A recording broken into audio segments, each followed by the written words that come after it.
Remember, don't let life dictate to you. Rather, put your signature on life. Hi there. Are you dreaming of owning your own house in Ghana? Then you will need a well-documented piece of land that is free from troubles. I highly recommend My Africa Property for any size of land that you will need.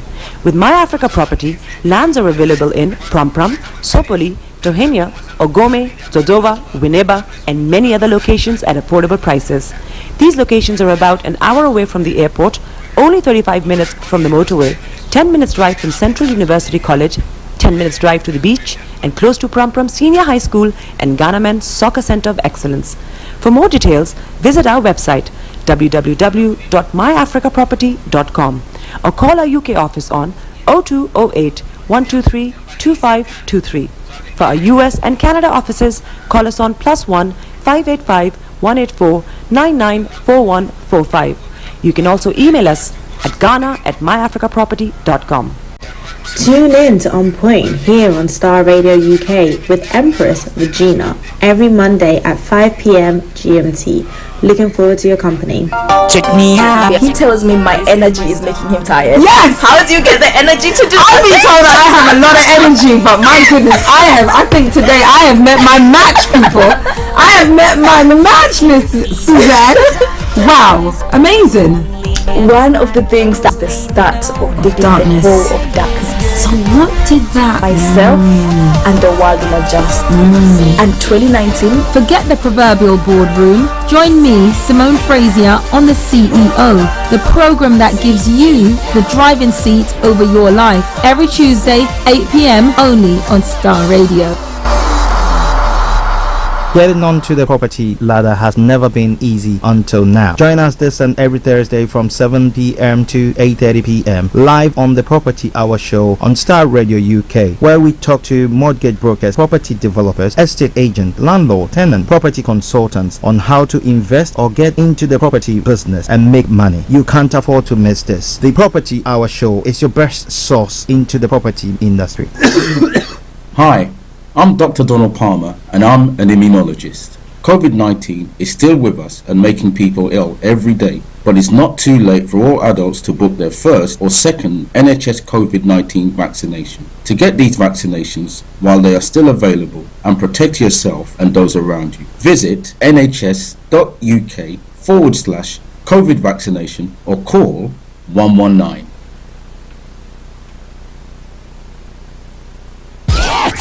The best radio show. Broadcasting worldwide, online 24/7. All around the world. In your car. At work. At home. On your smartphone. This is Starr Radio UK. Are you ready to turn it up?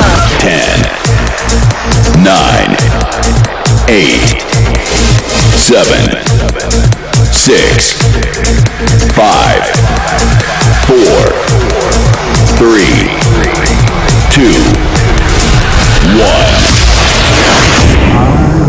Though your heart is aching, smile even though it's breaking. When there are clouds in the sky, you get by. If you smile through your fear and sorrow, smile and maybe tomorrow you find that life is still worthwhile if you just smile. Hey, this is Archie and you are listening to Star Radio UK and the Morning Show.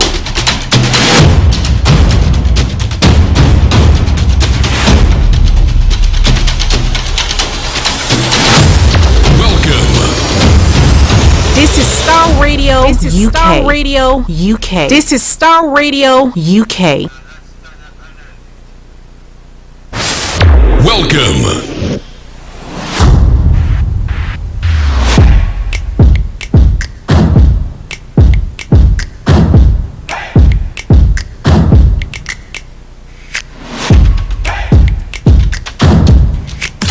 Broadcasting worldwide, online 24/7. Enlighten your day with Star Radio.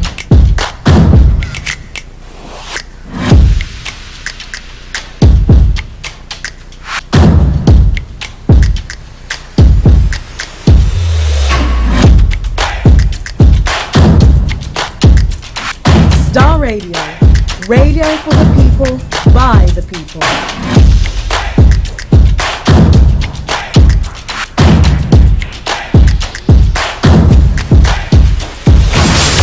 Welcome.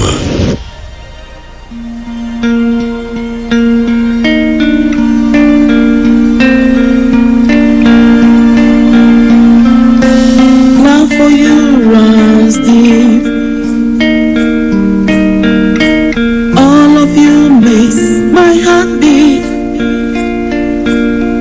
You make a doubt they fade. Jesus, and that's what makes you great. You hold the world in your hands, the hand that made me who I am. Same God now, yesterday, and forevermore. And that's what makes you great. You are God. You will never change. You remain the same to the end. To the end. You are God. One who took my pain, took away my shame. Lord, you reign. That's why forever call you great. Great. Okay, great is the Lord wherever you are. Good morning, good afternoon, good evening, good dawn to you. Welcome to the Friday edition of the morning show. Today is the 31st day of March 2023, the last day of March. My goodness, so far so good.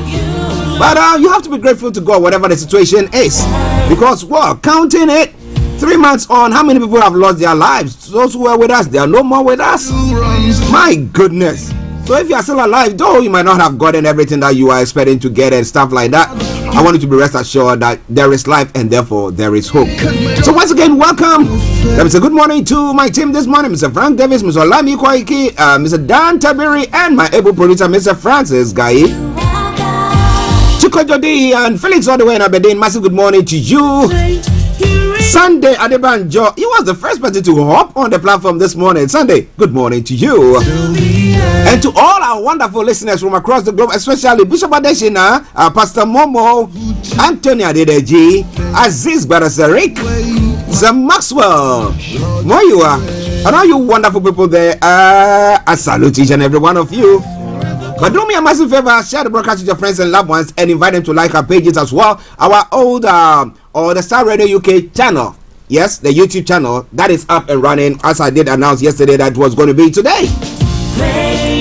So wherever you are, once again, welcome. Share the broadcast. Now let me quickly, I'm going to be squashing everything in there, then we can quickly have the time to prepare ourselves for Mr. Olami Kwaiki this morning. All of you make. So straight on to the quote for the day. Those of you who don't know or it's the first time of tuning in to listen to us, we'll bring you the quote for the day, the weather forecast follow suit, and the travel updates, and then we'll go on to look at some of the stories making the rounds across the globe known as Global Trotting. Then after that, we continue from there looking at updates from Nigeria at 11 o'clock with Mr. Olami Kwaiki. We continue from there looking at other stories in across the globe. And then at 12:30, we have Mr. Dan Tebre, CEO of GIL Accountancy Services and Money Man, also joining in to bring you all that you need to know when it comes to your money. Well, but today we're going to be looking at a revisiting of the spring budget statement. So stay tuned, don't you go away. Okay, so the quote for the day says, in this century, the most important resource of any organization and nation is their human resources. But he asked the question, what are African leaders doing about the human resources that we have? They don't give a hoot about you. However, you try to get your way to some of these advanced countries, you make your way there, and then you make the money, and they are happy to take that. Wow. Okay, now let me crack on now because we are pressed with time, as I did say earlier on. Starr Radio UK, your favorite African and Caribbean radio station in London. Now, when it comes to the weather front, what have I got in stock for you? In London and the southeast of England is very bad. Nah, it's good. Now, Now this afternoon will continue very windy with cloudy skies and frequent heavy and blustery showers moving in throughout.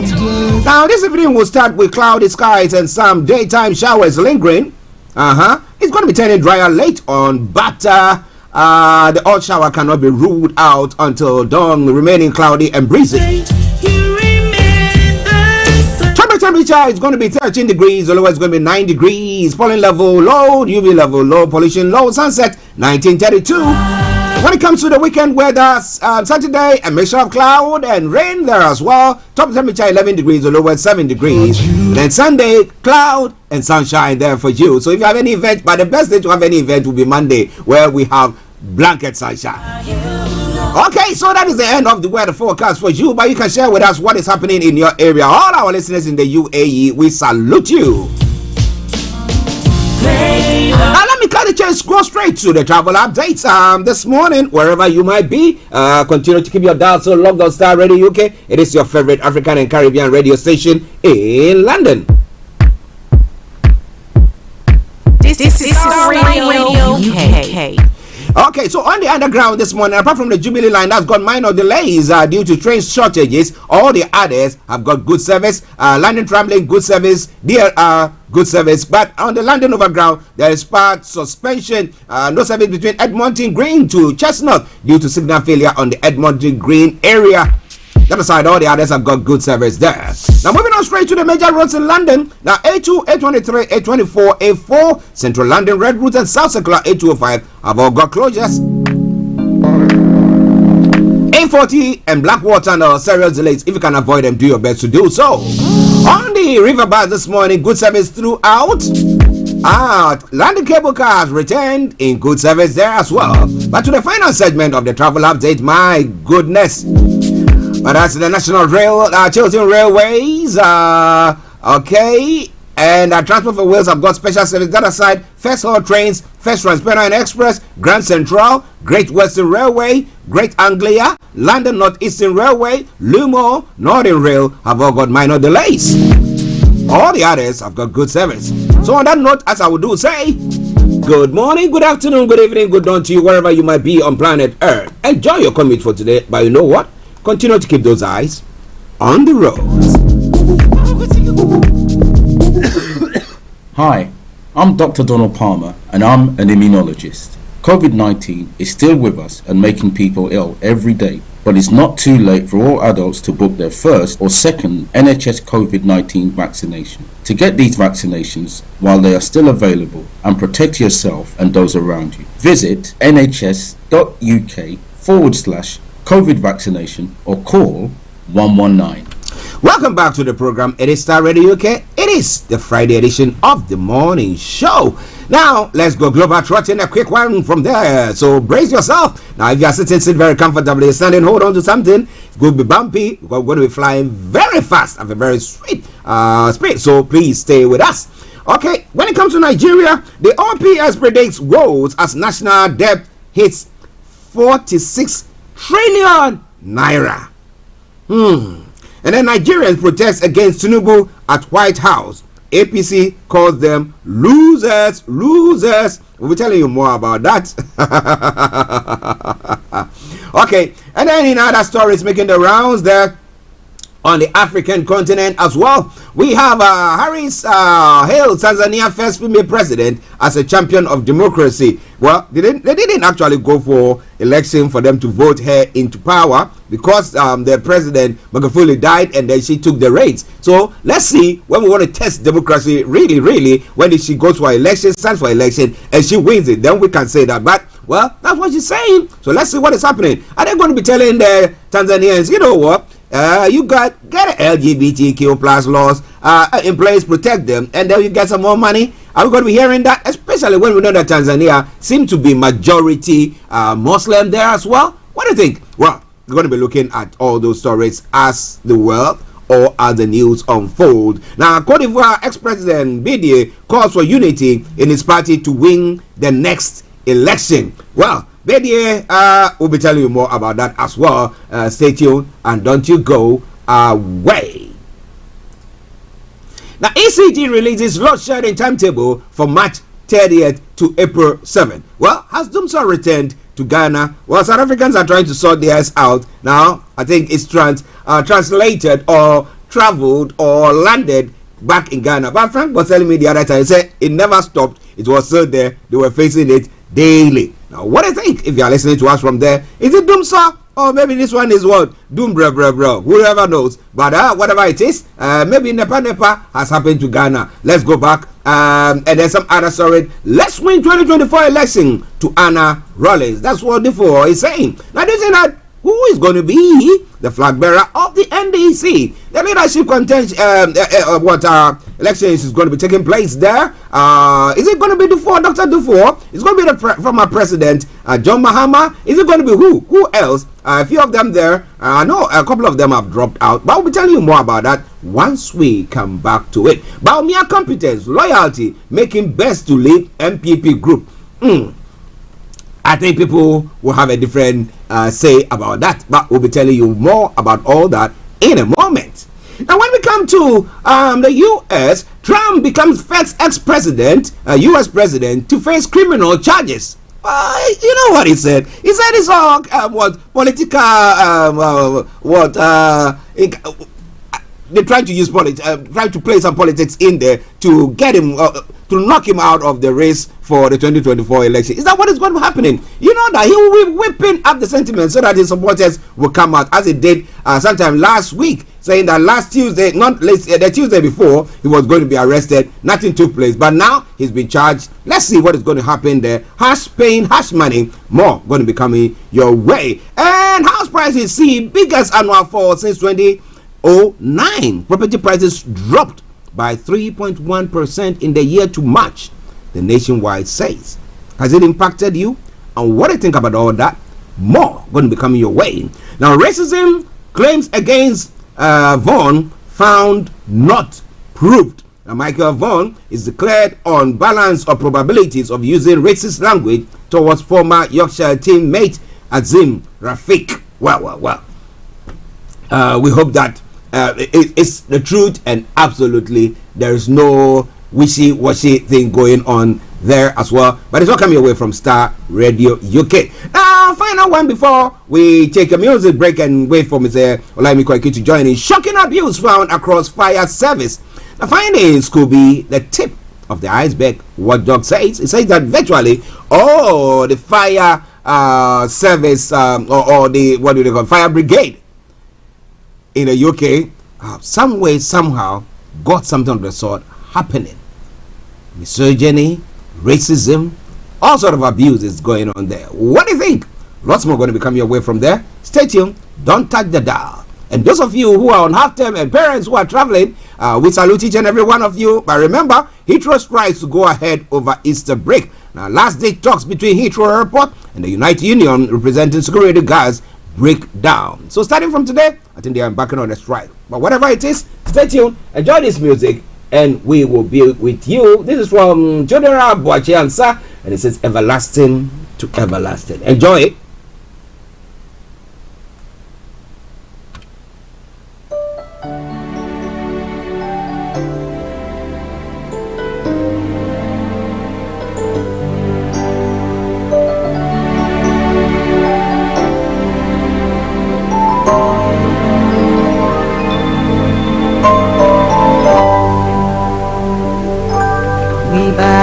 Before your throne, oh great I am, omnipotent, King of kings, and Lord of lords, we worship you and lift you high. We bow before your throne, oh great I am, omnipotent, King of kings, and Lord of lords.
You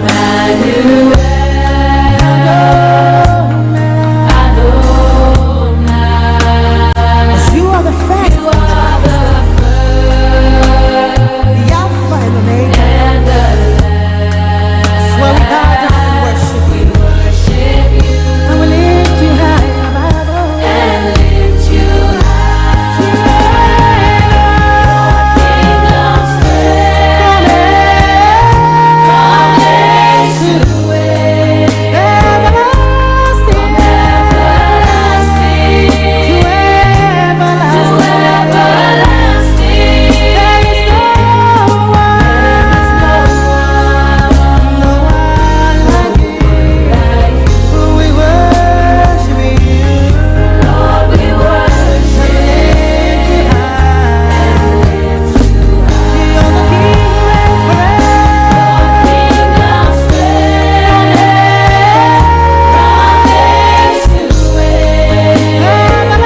This is Starr Radio UK.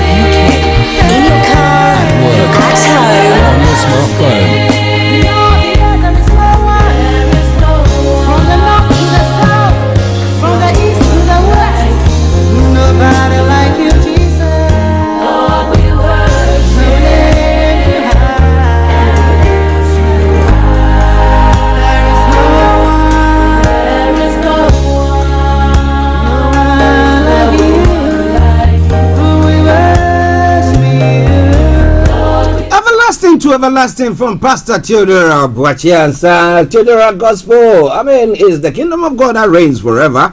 People will come, people will go, kingdoms come, kingdoms will go, and all sorts, you know. But when you have life, as I did say earlier on, then you have all that it takes because God has not finished his business with you. What do you think about that? Well, we'll be having Mr. Lai Mikoi King on. I don't know, Yomi, it seems that your image is frozen.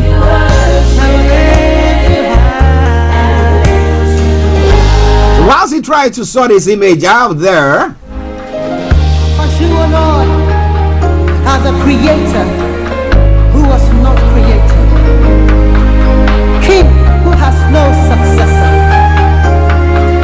flower. Nigeria is a big, humble country, but expected to act aggressively, Buhari regime is saying. What kind of assessment is that? You want to know more about all that?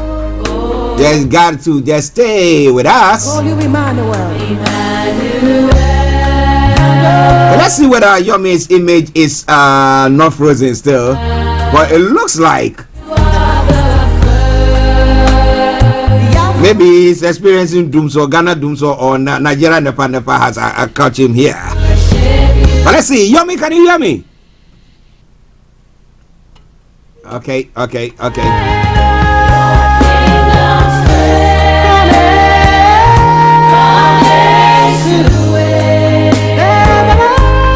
Wherever you are, share the broadcast with your friends and loved ones and invite them to like our pages as well. It is the Friday edition of the morning show, the last day of March 2023. Are you having any special celebrations today or over the weekend? If you are, we want to salute each and every one of you and wish you well. It's unfortunate that the weather is going to be not going to be that nice for London and the southeast of England and those of us in the UK as well. But maybe if you are elsewhere, you might be enjoying it. But whatever it is, we stand with you and we say thank you very, very much there as well. And congratulations in regards to whatever you are doing. Anthony Dideji, much love to you as well. And we hope you are doing very, very well. We thank God Nigeria has not happened to you, and thumbs up to you too. Okay, yes, now I think I've got Yomi up and running, and so let me go to him, the white lion himself. Yomi, massive good morning to you. Well, a very good morning to you, Mr. Archie. Good morning to Frank. Good morning to Mr. Dante, the money man. We need to know what is happening now to manage our money. And I say good morning to our sound engineer, and most importantly, our listeners and viewers as far as Canada, America, and most especially Nigeria, where a lot of people are waiting for this morning broadcast for the update coming out of Nigeria. Yes, yes, and let me say good morning to all those who have come to the YouTube channel as well, the Starr Radio YouTube channel. I know that you were eager, you were waiting to get on, and we announced yesterday you are on. Well done to you. Share it with your friends and loved ones and invite them to like our pages as well. Yomi, how are you? How are you doing? And how is the family as well? Well, doing very well. It is the Friday, and it is as the family as the break from school is going to be happening today. That means the responsibility of our children now comes into our care, which that means that the shouting, the screaming in the house, it's all going to be happening, and I'm sure as many parents will be probably looking forward to that. But we could sometimes as much wish that the school is operating so that we can give the responsibility to most of the teachers that are also human beings, but we're doing very well. We thank God. We thank God. We love the children. When they make noise, at least it keeps us moving, So it's good. It's good. All right, then. Listen to Starr Radio UK. Updates from Nigeria with Miss Olaimi Koike coming your way. Now, the OPS predicts woes as national debts hit 46 trillion naira. I want to see its conversion into maybe dollars. Yes, dollars. That's the international currency that Nigeria will calculate into. I think we will try That's to. About $103 billion. $103 billion. Wow.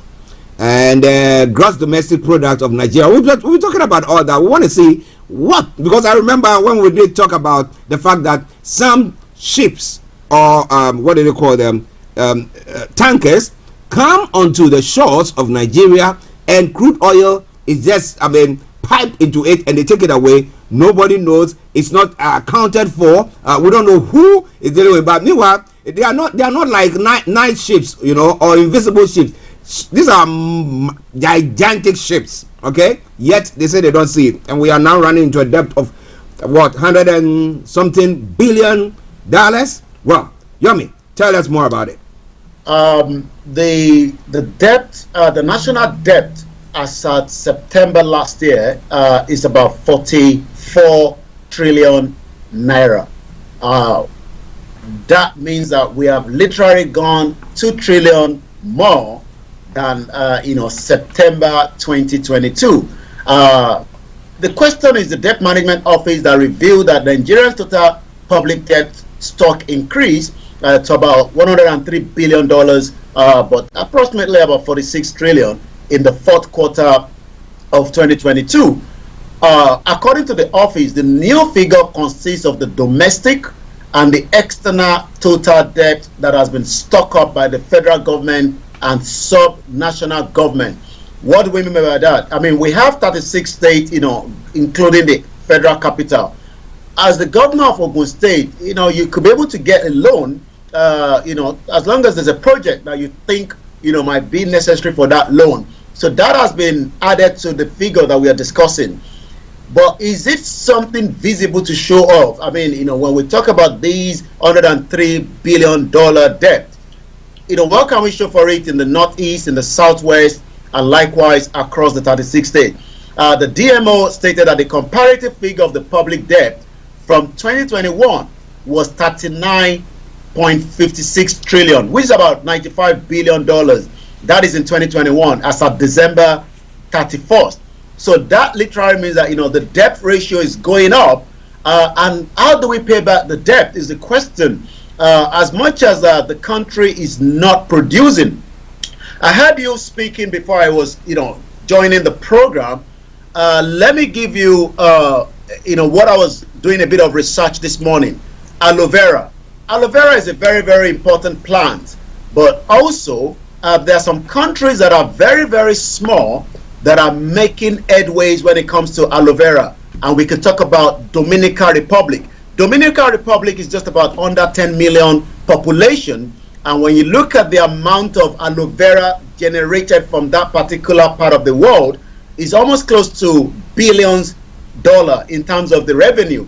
The question then is, as big as Nigeria is, as massive human resources that you talked about, why are we not producing enough to give us that kind of external reserve that would have helped Nigeria? I mean, I think that when we found the crude oil, I've talked about it before. It seems that the crude oil took us back away from the farming that used to be, the top notch of Nigeria.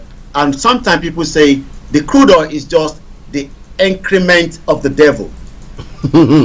I've got Frank here. I know he likes talking about the GDP and all those things, the debt and stuff like that. Frank, good morning. Morning, Archie. Good morning, Olaume. Yes. How are you doing today? I'm good. Except that I didn't sleep because I was following Trump. We'll be talking about Trump pretty soon. I was following Mr. Kofefe. yes.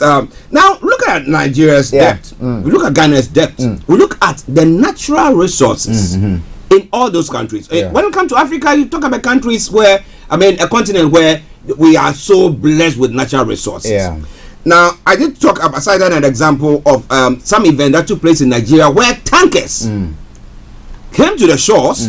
They loaded with crude oil. It's not captured in the, what do they call them? You mean those who see to the crude oil? What the company or the organization? What's their name? NNPC. And it was not captured. So that means people are just stealing the resources away. Yeah. Okay. Now and then they come to tell you that 103 billion. That's what we got into. But people look at their lives and they don't see any improvement. They are worse off than what we were. Maybe call it 10 years ago. Yeah. Actually, the debt situation in Africa is a problem. I have come to a point where I do not accept the fact that the West alone is responsible for it.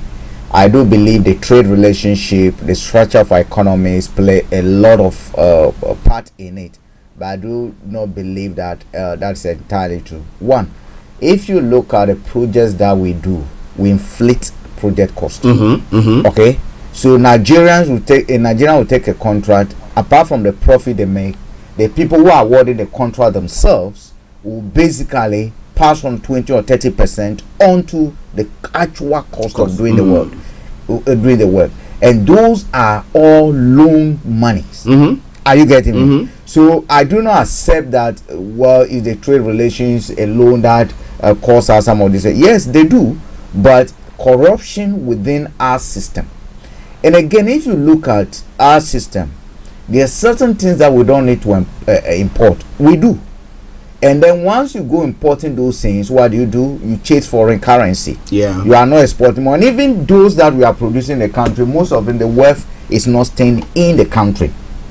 It is not staying in the country. Could you believe in Ghana presidency, the water they drink now is imported? Yes, Voss. That water Voss from is in Norway. So that's what they normally serve over. So you sit there, it causes the waters to be polluted, and you go.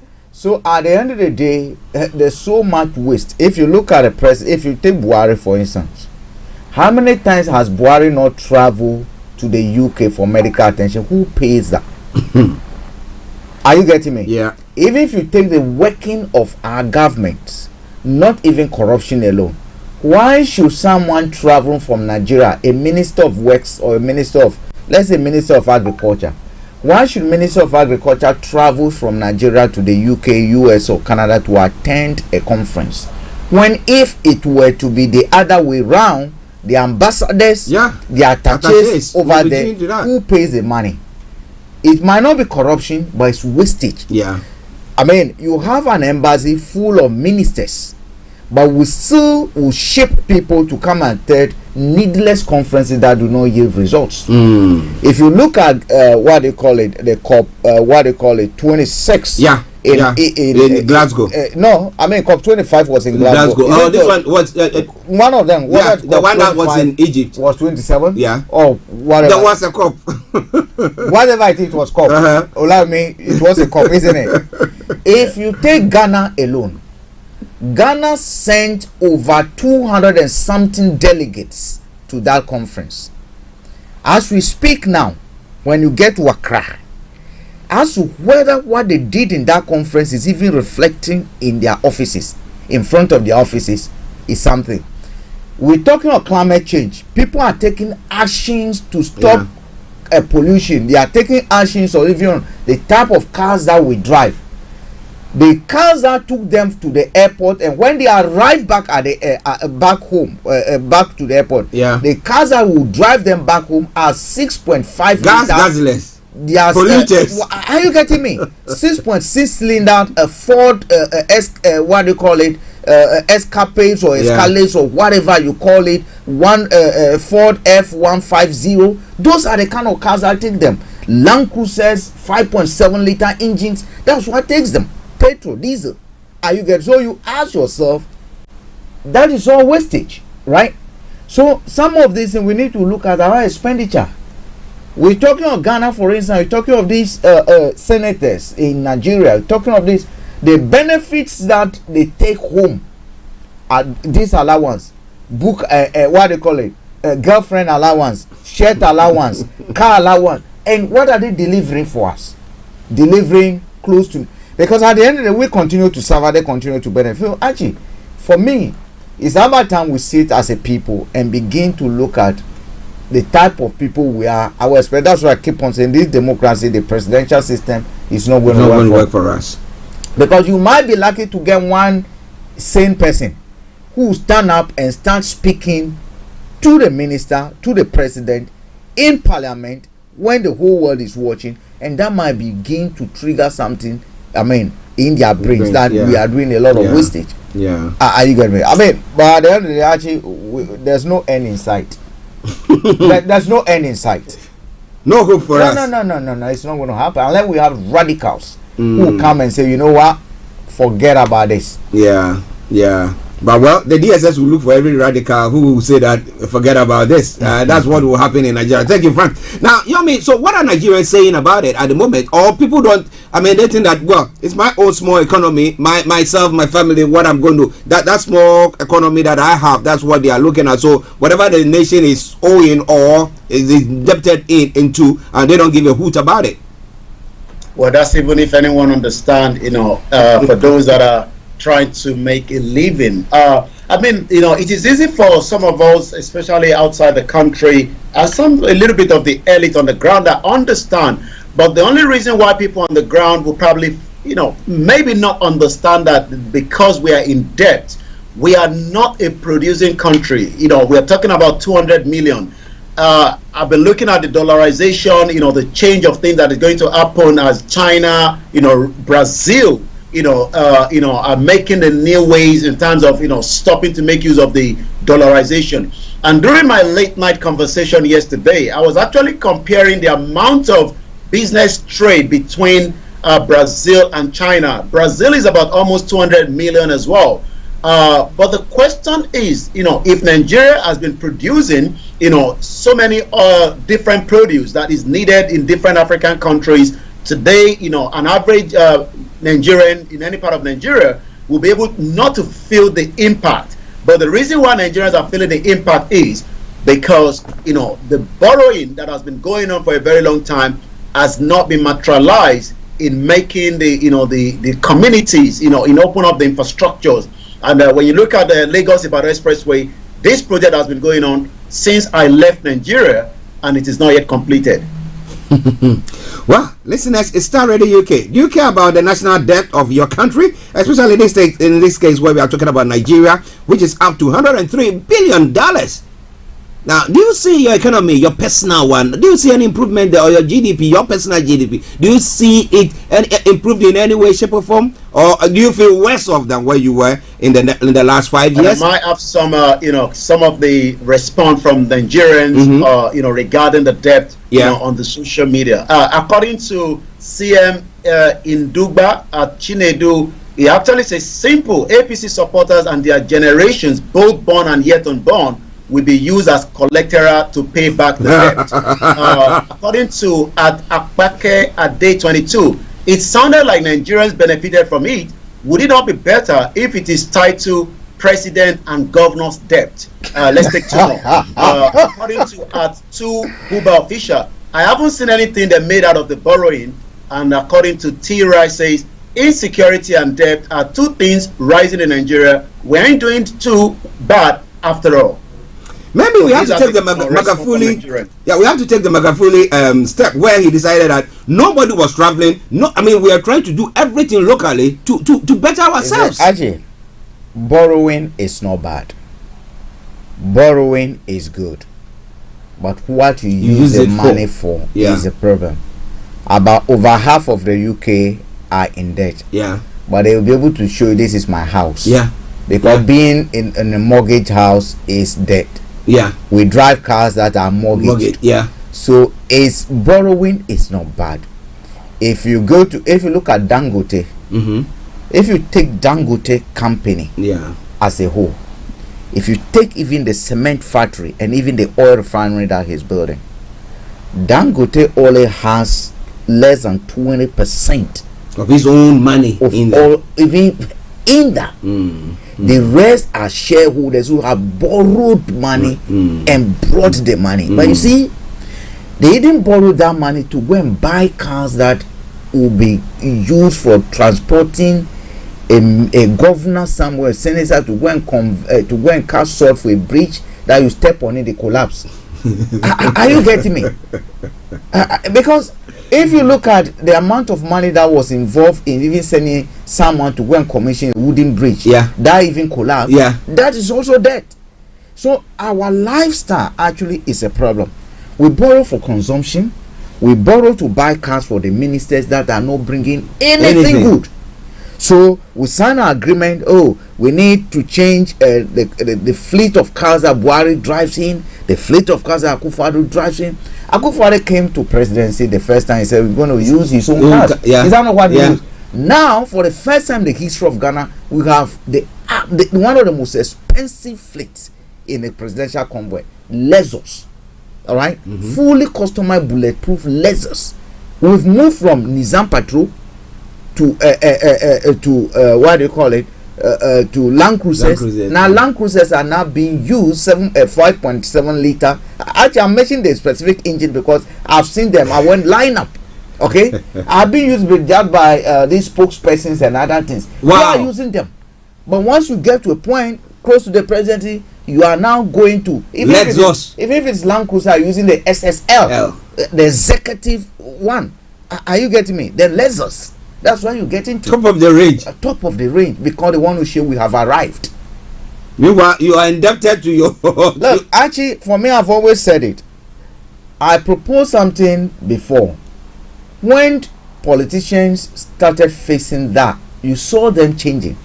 You recall that a group of politicians, when they from Ghana, when they resumed parliament, I think it was in January or something like that. When they started calling for Ken Ofori-Atta to go, that was somewhere getting to the beginning of the end of last year. What happened when the MPs went to their villages? They started being hooted at. People attacked them. They came back quickly to mobilize themselves and say, "Oh, Ofori-Atta must go. Our constituents are complaining." Actually, that is the only way out of our problems. When the politicians come, seize this car. Take the tires off if you can. Let him walk back. No, honestly. When the politicians drive for campaign, block the road, confiscate their cars, and let them walk back. That way you begin to show that we cannot continue to endure this hardship and this now. Actually, for me, that's the only way. If citizens, we do not, people say, I'm advocating for violence. It's not violence. They will come with one or two police officers, kidnap them, release them. No, you collect their guns, tell them follow your master. No, actually, is laughing. It's getting to a point where, I mean, when I say people laugh, but at the end of the day, actually, it was experimented in Ghana recently. It didn't work. And what did it happen? They quickly came to change things. They came that we need change. We need change. No, they belong to the party. The government in power. You need to do something unconventional for the people to start thinking. Politicians come campaign, honorable, welcome, block the road. Once he's sitting in the room being welcomed by the chief, immobilize the car. Immobilize the car. Tell the driver, look, Archie, who do you think pays for when a minister is parked? It's you. And they turn the engine on. Yeah. For over 2 hours. Cooling the car. Air conditioning running. Who do you think is paying for it? The taxpayer. Okay. Are you now getting the way we spend our money? So for me, it's either as Africans we need to start thinking that, look, we have been doing honorable, His Excellency, attempted MP, attempted senator. It hasn't helped us. What do? We need to take the GCC approach. The taxpayers who were stealing people's money were whipped. Yeah. The only way we can whip these people is when they come to our domain. Just take whatever they brought. Let them go back. You know, even if you can get some keke, that yellow moped, to take them to the nearest this. Well, listeners, that's how serious the indebtedness of our nations. I mean, we will be going to various countries to say, now, you know what, can you cancel our debt for us? But when they cancel it, the next moment we find ourselves in there because we go negotiate some silly deals with them, and then when we bring the monies back into the country as well, we just, I mean... Look, actually, the debt cancellation doesn't work and it doesn't help. Look, what it does, you cannot cancel debt and expect not to get to another debt if the structure of what you are doing is the same. Yeah, you've not changed. Let's say Ghana, for instance. The presidency alone, for the first time in the history of Ghana, has political appointees over 400. At the presidency? At the presidency. The total number of staff at the president, Jubilee House, the presidency alone, is over 1,000. The highest political appointee we have ever had was under Akufo 2003. There were 70. Wow. Akufo-Addo has over 400. Wow. All of them have land cruisers. All of them get water, everything for free. Are you getting me? Now, when they cancel debt, all they've done is that now it's just like your credit card, they're giving you a break that, look, between now and then, all the 1,000 or 500 this and that you have to pay. Okay, let's say on my credit card pays what they call it, 60 pounds every month. Yeah. So they are telling me that for giving me, I have £1,000 on that credit card. Now we're going to stop you for paying for the next 7 months, and we're reducing, your debt level by probably 30%, and therefore I have that £60 remaining in my pocket. The use to which I put that £60 is what is going to determine whether I get back to debt or I don't get back to debt. If I'm a gambler and I use that £60 to go to increase my betting, increase my wastage, increase my alcohol intake, increase my chasing women, increase my cigarette taking, increase whatever is important, jolly driving, actually the debt forgiveness that they might have given me on credit card is not and void. It will not achieve anything. So the question is, if you take Ghana now, the debt forgiveness that we are going for, should they cancel our debt? The taxes that we are collecting, and we are not going to be able to service the debt, we're keeping that money because that's the essence. The taxes are not enough to service the debt. They wonder, what are we using it for? And records show that we have not changed anything. That's why some of us, I will say, no government should forgive debt, and the world should not cancel any debt until we see structure change. The style of government must change. How many times have we not been calling Akufo-Addo to reduce the size of government? They now approve more 6 ministers. Are you getting increase? Increase expenditure. You tell me to cancel that? I'll be a fool to do that. Oh my goodness. Well, listen, Starr Radio UK. Interesting. But Frank was saying that we need to when the ministers or the senators come to various places, we need to. I don't think that is going to happen, especially when, like a comment that I've just picked up here.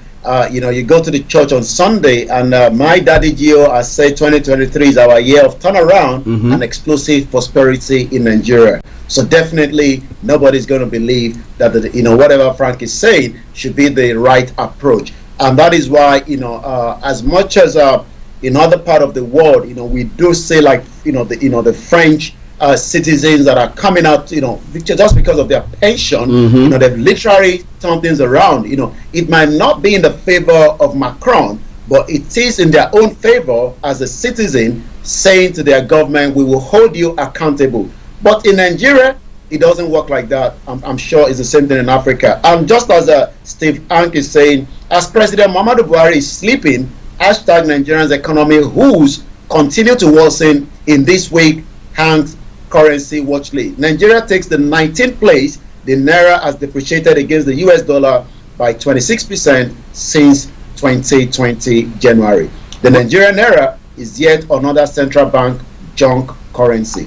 Well, they printed new Nairas for us, thinking that it's going to show out the value, but we've not seen anything of the sort. But let's start Radio UK. Now let's move on. The DSS, because whilst we were talking about all this, we know that when the politicians go around, we have the DSS following them, protecting, doing also. Now, the DSS is saying, I mean, that plot where they were talking about the fact that, well, there seemed to be a plan by some individuals to actually have an interim government installed and all that. Is Atiku, and Atiku is saying that they think that it's a plot to either arrest fear and panic. Yeah, to arrest Atiku and Peter Obi, because they think that the momentum is with them and they can turn the tide around. Now, so what has they said in details there? Well, the information that the DSS actually reveal that there are some individuals that are trying to to bring in an interim government. How that they are going to do that, we don't know. But it seems that the DSS has such information in their hands.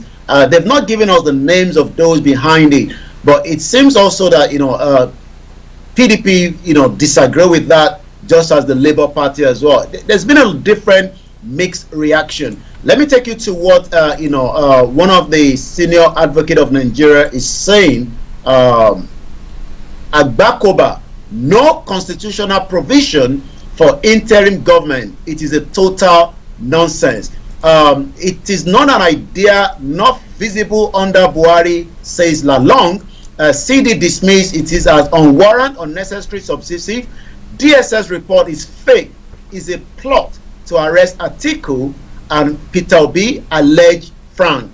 The former president of the Nigerian Bar Association, Chief Olisa Agbakoba, yesterday declared that there was no constitutional provision for an interim government in Nigeria, therefore dismissed the idea as a total hogwash. Agbakoba comment come a day after the Department of the State Service alerted the nation to plot by some political actors to bring in an interim government into the power and stop Bola Tinubu from being inaugurated as the president of Nigeria. This is also the Plateau State Governor Simon Lalong has dismissed the idea of an interim government as not visible under the watch of President Muhammadu Buhari, saying those pushing it were best daydreamer. In the same breath, the Campaign for Democracy CD has condemned the alleged move by some people to create crisis that will lead to setting up an interim government on the May 29th, saying it was unwarranted, unnecessary. But the former Deputy National Publicity of the All Progressive Congress, Tim Frank, has described the alarm raised by the DSS as fake, an attempt to arrest the presidential candidate of the People's Democratic Party and the Labour Party. So it's a quite of a divided situation right now in Nigeria. But like I said, we have said it as far back as 1st of February that there is intention by some cabal within Nigeria to create what we can call an interim government, and that will probably bring the crisis and so many other things as has been mentioned by different people. But however, Agbakoba would declare that saying those behind the plot must be under the gravest possible consequences for their treasonable intent, and also say though general election might have been under the most challenging circumstances, still a president-elect has emerged. The fact must be respected and accepted. Starr Radio UK, the finest African and Caribbean radio station. Frank, this is where our problem starts. Yeah. Okay. We need constitutional changes. And I applaud the people of Kenya for what they have done with their system.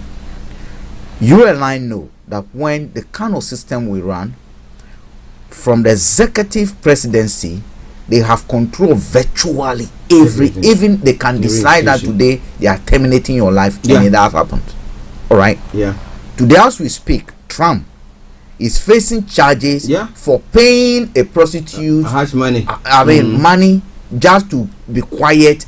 In our system, we've seen situation where people have come out to even report that they slept with the presidency. The presidency deploy what you call state security to kill them.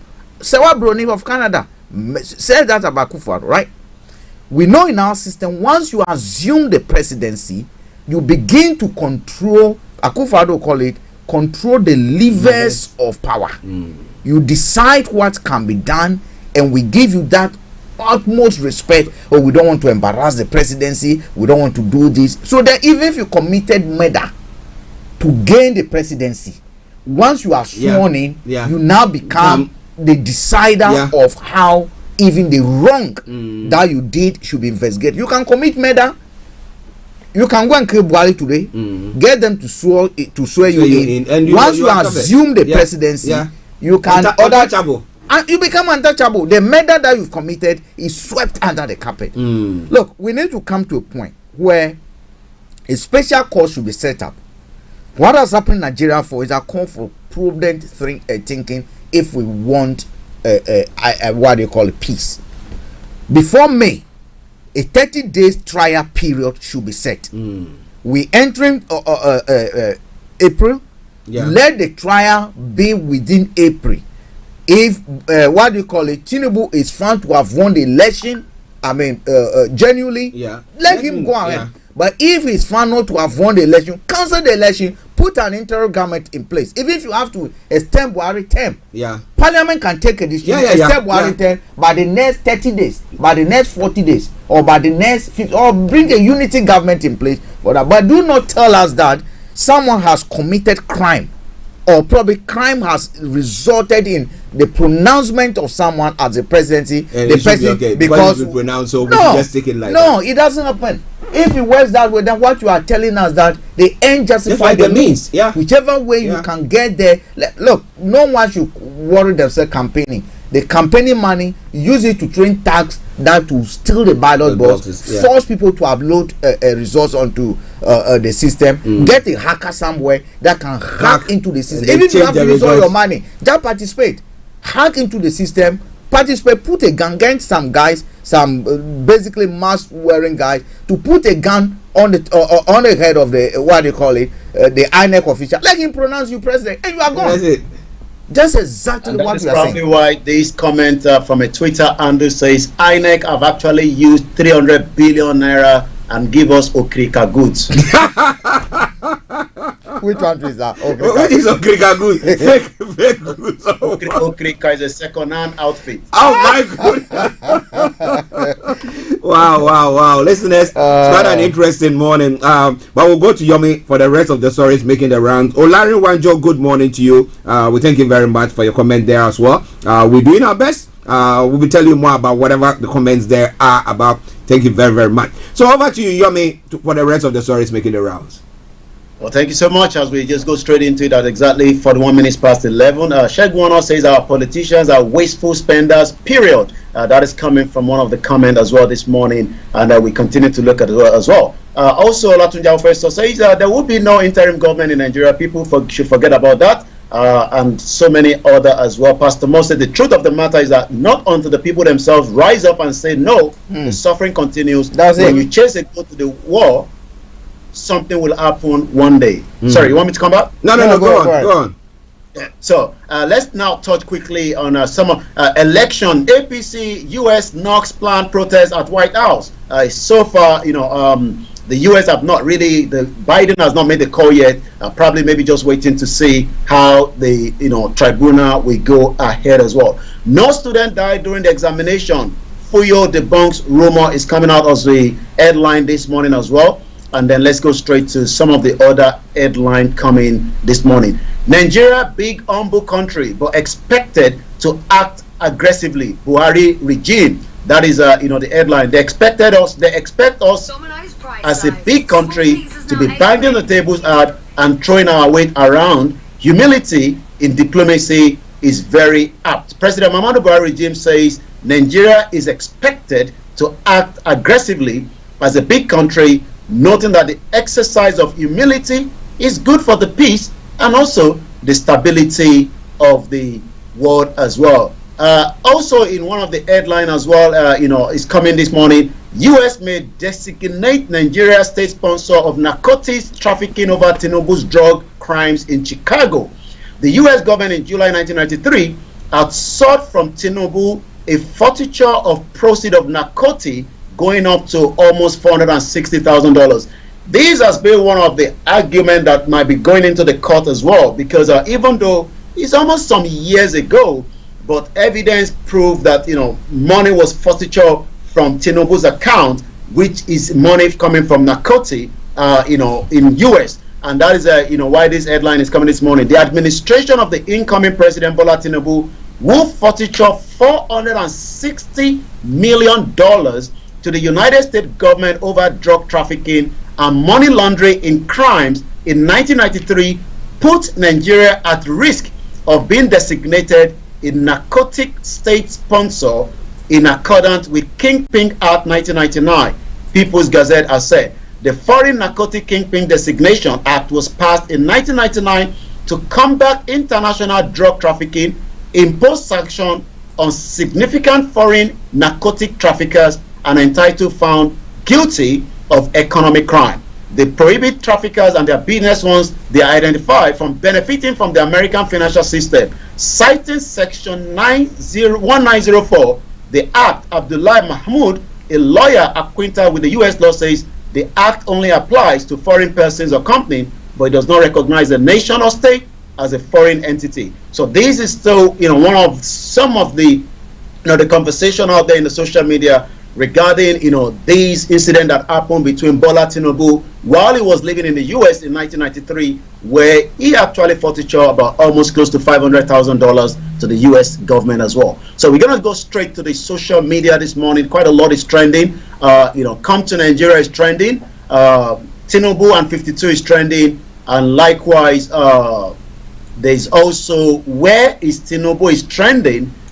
Trash is trending as well. So let's just take a look at some of what is being said on the social media this morning. As we say, the weekend is coming closer, but Starr Radio UK will give you whatever it takes. The US government have increased, the visa fee from $165 going to $185, US dollar this morning. And I'm sure there's been a lot of reaction on that as well, as we know that so many Nigerians are still trying to what we call japa, but it's getting very, very difficult as well. There's a video of Katrina Lang dancing to some beautiful music that is actually trending.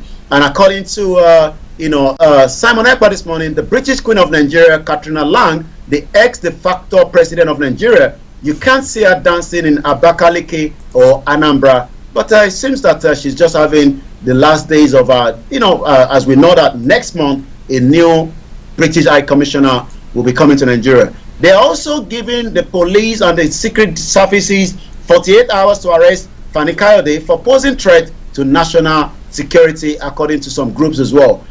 Likewise, in Nigeria today, there's just so much happening. We take two more. Charlie Boy, must Nigeria be ruled by bandit and criminal? I need answers. And it seems that the answers are coming under the comment section. We take two of them, and then I come back straight to you in the studio, Mr. Achem Frank. According to some of the response, the question now, if criminals come, take over leadership, who won't come fight the crime? We need to get the document from the court and prison for publishing as well. No, not anymore. Nigeria is shaming me, according to one of the Twitter handle as well. And this one says, Nigeria is so blessed to have this set of righteous leaders.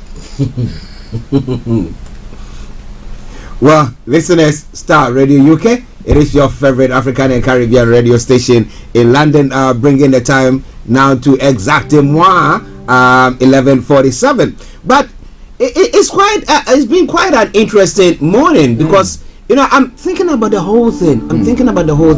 But when we don't talk about these things, or people are not able to actually express themselves, remember that you think that your children or your children's children, somehow is going to get to a point where they can be enslaved back in there.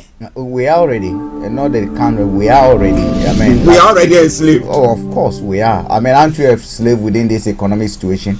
The actors, the masters, your slave masters might have changed. Yeah. Some might have been your own people you voted to elect. Yeah. Some Ijala, they were our chiefs and our elders those days, allowed them, welcome them, the foreigners into our land. This time we queue to vote their slave masters. Come, take the reign and enslave us. And that's where we are. So we're already enslaved. Economically, we're enslaved. We're enslaved. The only thing we don't do is probably they line us up, tie us in chains, put us in this. And but I bet you, if today they don't, by that time, because we didn't know, our grandfather did not know Europe and America, so they were resisting. But today, if they take a ship, take it to Lagos, say, okay, whoever is interested in going to Europe, America, should come and enter freely. We're going to do cleaning. We're taking you to farms in Oxfordshire. We're taking you to farms in Glasgow. We're taking you to do the same. I think the chief in whichever village they place will say, this is our land. I am the chief. Let me enter first. That's what they'll do. I'm prepared to be a slave. Are you getting me? The same jobs that we used to do and that change, that's what we come and do. Are you getting me? We already enslaved, actually. Well, interesting. But we apologize for those of you on the YouTube. We didn't activate the comment section, but I've activated it, so it's not too late. You can still put your comment there, and I promise you one thing for sure, that we'll definitely read that. But it is Starr Radio UK. We know that Yomi has to leave us now. But Yomi, before you leave, there was that story pertaining to this celebrity Yul Edochie's son. They said there's going to be an investigation there. What is it all about? Well, remember that according to report that it was actually the son, died yesterday while playing football. He had a seizure. So the Nigerian police have now decided they have to investigate that, and we hope if anybody is accountable for such, then just as we talked about the Christland school yesterday, we hope those individuals will definitely have to be charged for manslaughter or whatever the charges will be. And it's quite a shameful way to lose his 16-year-old son, but we just can only pray for the family at this very, very difficult time, for a boy that was still being celebrated as at January this year. But nobody knows, but it seems that investigation has now started already. Okay. Well, listeners, it's Starr Radio UK. Mr. Olaimi Koiki will have to go, but don't you worry. This weekend, there's going to be lots of programs going to be coming your way from the Koiki Media platform as well. So go there and listen to it. And when we come on Monday, we're going to bring you the latest of everything that is happening. Yomi, before you go. Well, you talk about when we come on Monday, we normally say, may Nigeria never happen to us as we go away for the weekend. But we take two more comments. Alex HQ said Nigeria is going to a non-destination. Funny enough, some people still like it that way. And likewise, Akonji say, we are tired of that dead trap called Nigeria. And it seems, Ibitayo say, Nigerian politicians are genuinely evil. I leave you in the hands of the good hands of Frank, Archie, and the rest of those, the money man that is going to be joining us later on. But be rest assured, I will be on again on Monday. But Starr Radio UK with all the programs for the weekend, make sure you follow us on www.starradiouk.com. But the best way is keep in touch with us on the Twitter platform, and let's get the engagement going. Have a very good morning and a very good afternoon. Good evening if you're listening to us all the way in Australia and New Zealand. And I say bye for now. Bye.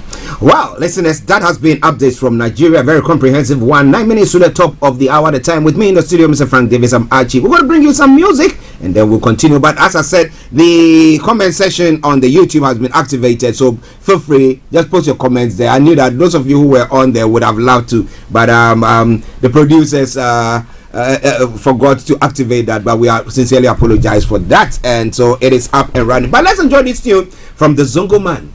He says, the problem of Africa, my goodness, the greed will run it. Okay, enjoy it. We'll be with you.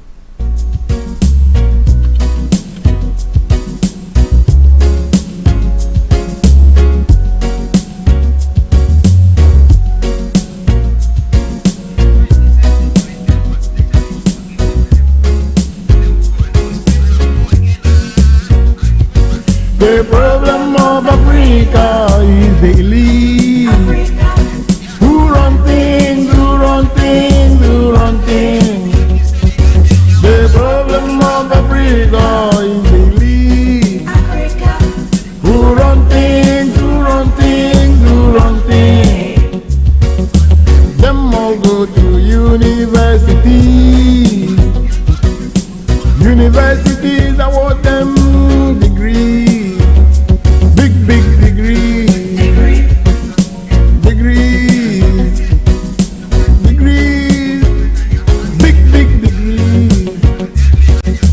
MSc in stealing. Bachelor of let me say good morning morning to Pastor Momo. Pastor Momo, I apologize sincerely. I saw that you were trying to get your comments through. He said, imagine, Mr. Frank, you are very right. It is so sad that British enslaved Nigeria to that extent. And he goes on further to say, well done, 3 men of God. Thank you very much, man of God. In for you, back to love us in indiscipline. MSc in embezzlement. The problem of Africa is daily. Who run things, who run things, who run things. The problem of Africa is daily. Who run things, who run things, who run things. Some of them went to London. This is Starr Radio. This is Starr Radio UK. In your car, At work, at home, on your smartphone. Degree in foolishness. PhD in stupidity. MSc in foolishness. PhD dishonesty. PhD in recklessness. Bachelor of Arts in selfishness. MSc in greed. BSc maladministration. PhD in quasi-SM. PhD pull him down. MSc kill your donkey. The problem of Africa is daily. Who run things, who run things, who run things. The problem of Africa is daily.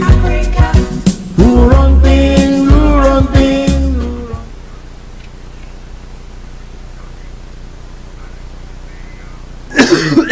Hi, I'm Dr. Donald Palmer and I'm an immunologist. COVID-19 is still with us and making people ill every day, but it's not too late for all adults to book their first or second NHS COVID-19 vaccination. To get these vaccinations while they are still available and protect yourself and those around you, visit nhs.uk/COVID vaccination or call 119. Hi guys, this is your friend Uruj from SendWave.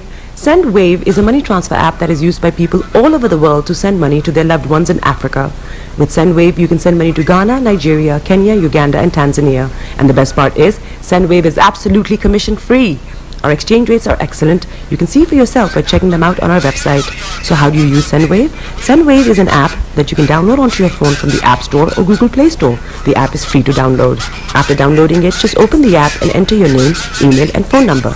That's it, you're good to go. Make sure you use the promo code SR, S for Star, R for Radio. This promo code will give you £5 free credit to send to Africa on your first transaction. Your money will be delivered to your recipient within seconds. Feel free to call me on 0749 7377 647 at any time. I'll be happy to tell you all about SendWave and help you in any way I can. Remember to use the promo code SR for £5 free credit. Medasse.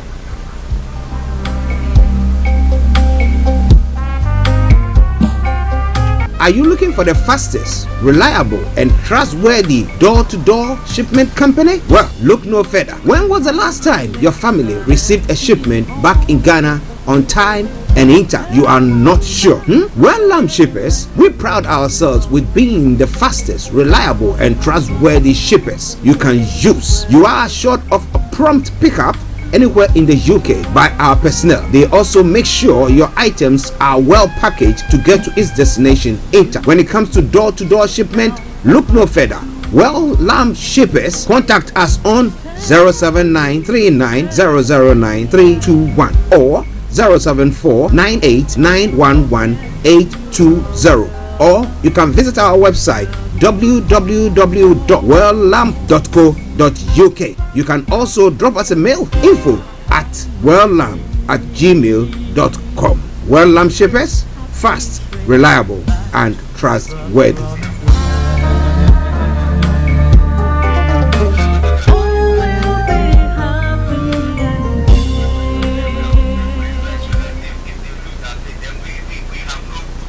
Hi guys, this is your friend Uruj from SendWave. SendWave is a money transfer app that is used by people all over the world to send money to their loved ones in Africa. With SendWave, you can send money to Ghana, Nigeria, Kenya, Uganda, and Tanzania. And the best part is, SendWave is absolutely commission free.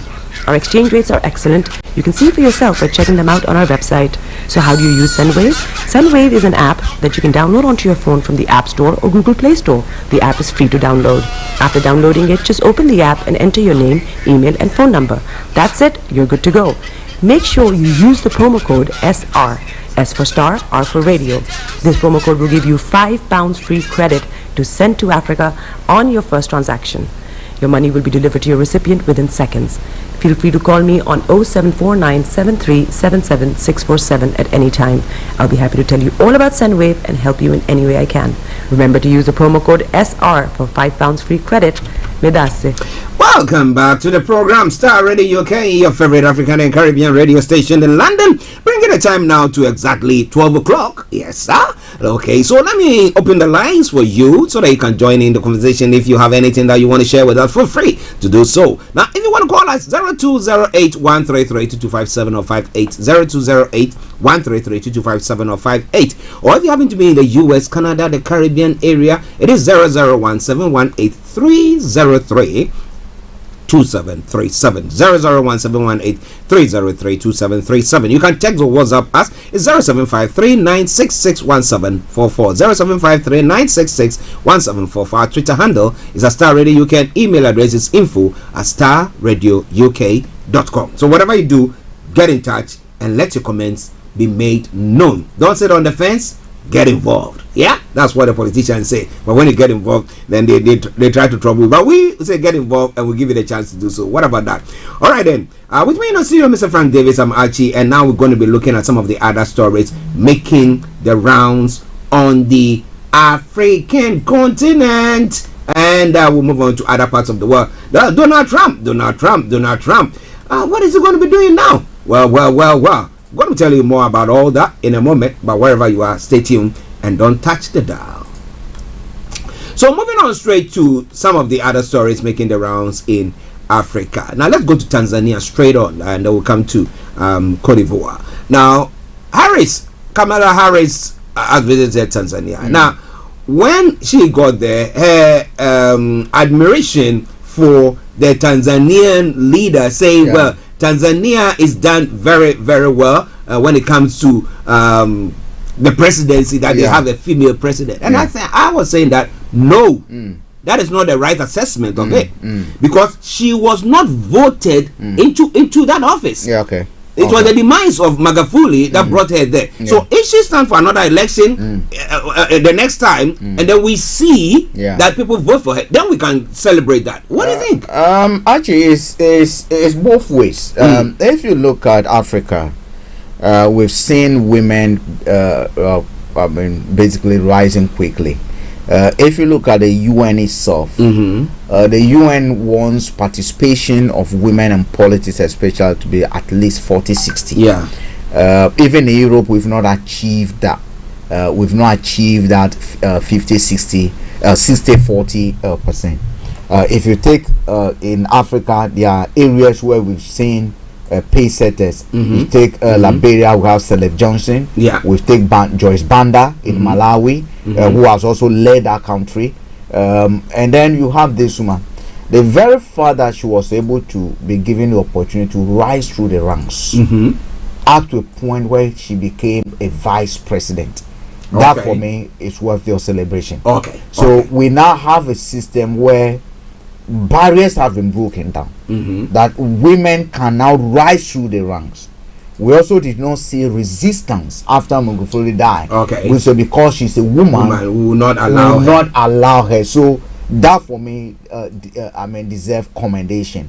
But again, like you said, is this something that only a few are pushing, or the public have accepted that women can even sometimes be better than men when it comes to judicious management of our resources. And that's where you are calling that let's test it in the field. That's where probably at that point in time, and I wish that the people of Tanzania, when that time comes, will be able to give that money, depending on what she's doing. Anyway. If she's going to contest, if she's going to contest or not, depending on what. But I think for the very fact that she's actually got into that level is worthy of commendation.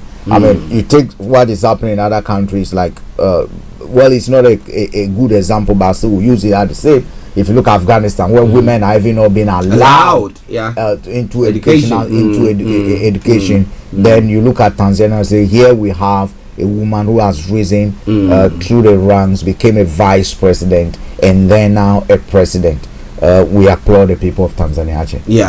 Now you look at Samia again. I mean, we don't know whether she will want to contest for the next election, but looking at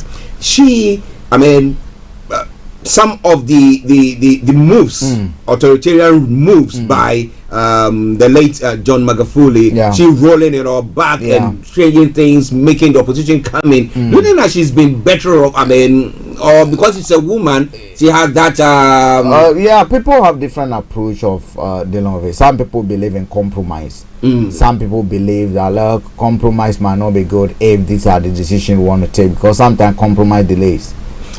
Sometimes compromise stores things. If you look at Korea, for instance, South Korea, you want to look at whether Gerald Park was compromising on some of the things. You say no, he was not. He was just interested in pushing whatever agenda, and he ended up helping them.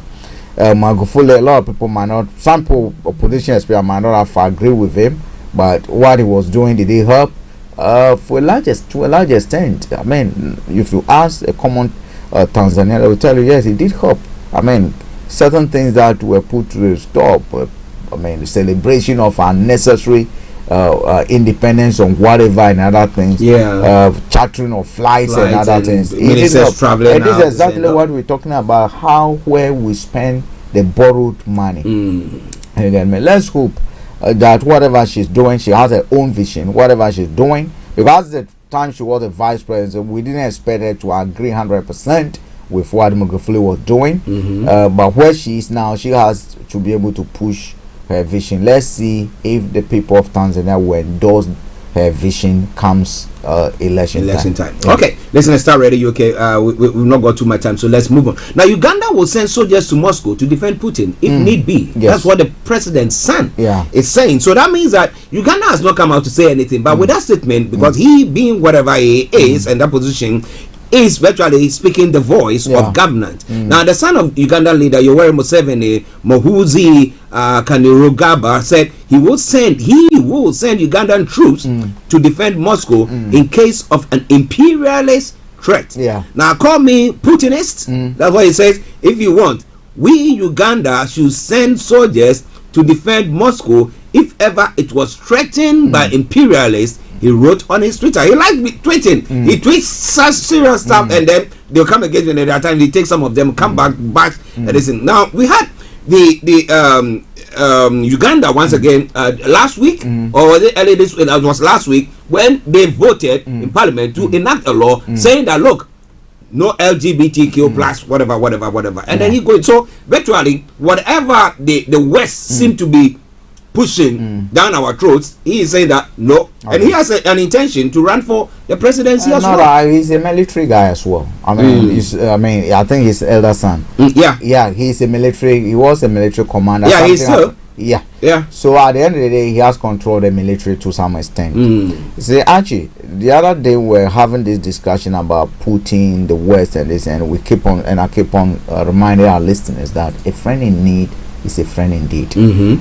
When Britain, when Europe colonized Africa, when we're struggling, these are not, I mean, some of these people are alive. They are still alive today to see it. Do not forget, Ghana was one of the first countries that became independent. And with 66 years ago. So a lot of, take Zimbabwe for instance, late 90s. Less than 40 years. Right? Less than 40 years, actually. I mean, Actually, so people see it and say, okay, at the time we were suffering, these were the people who perpetuated, and these were the aiders of that crime against us.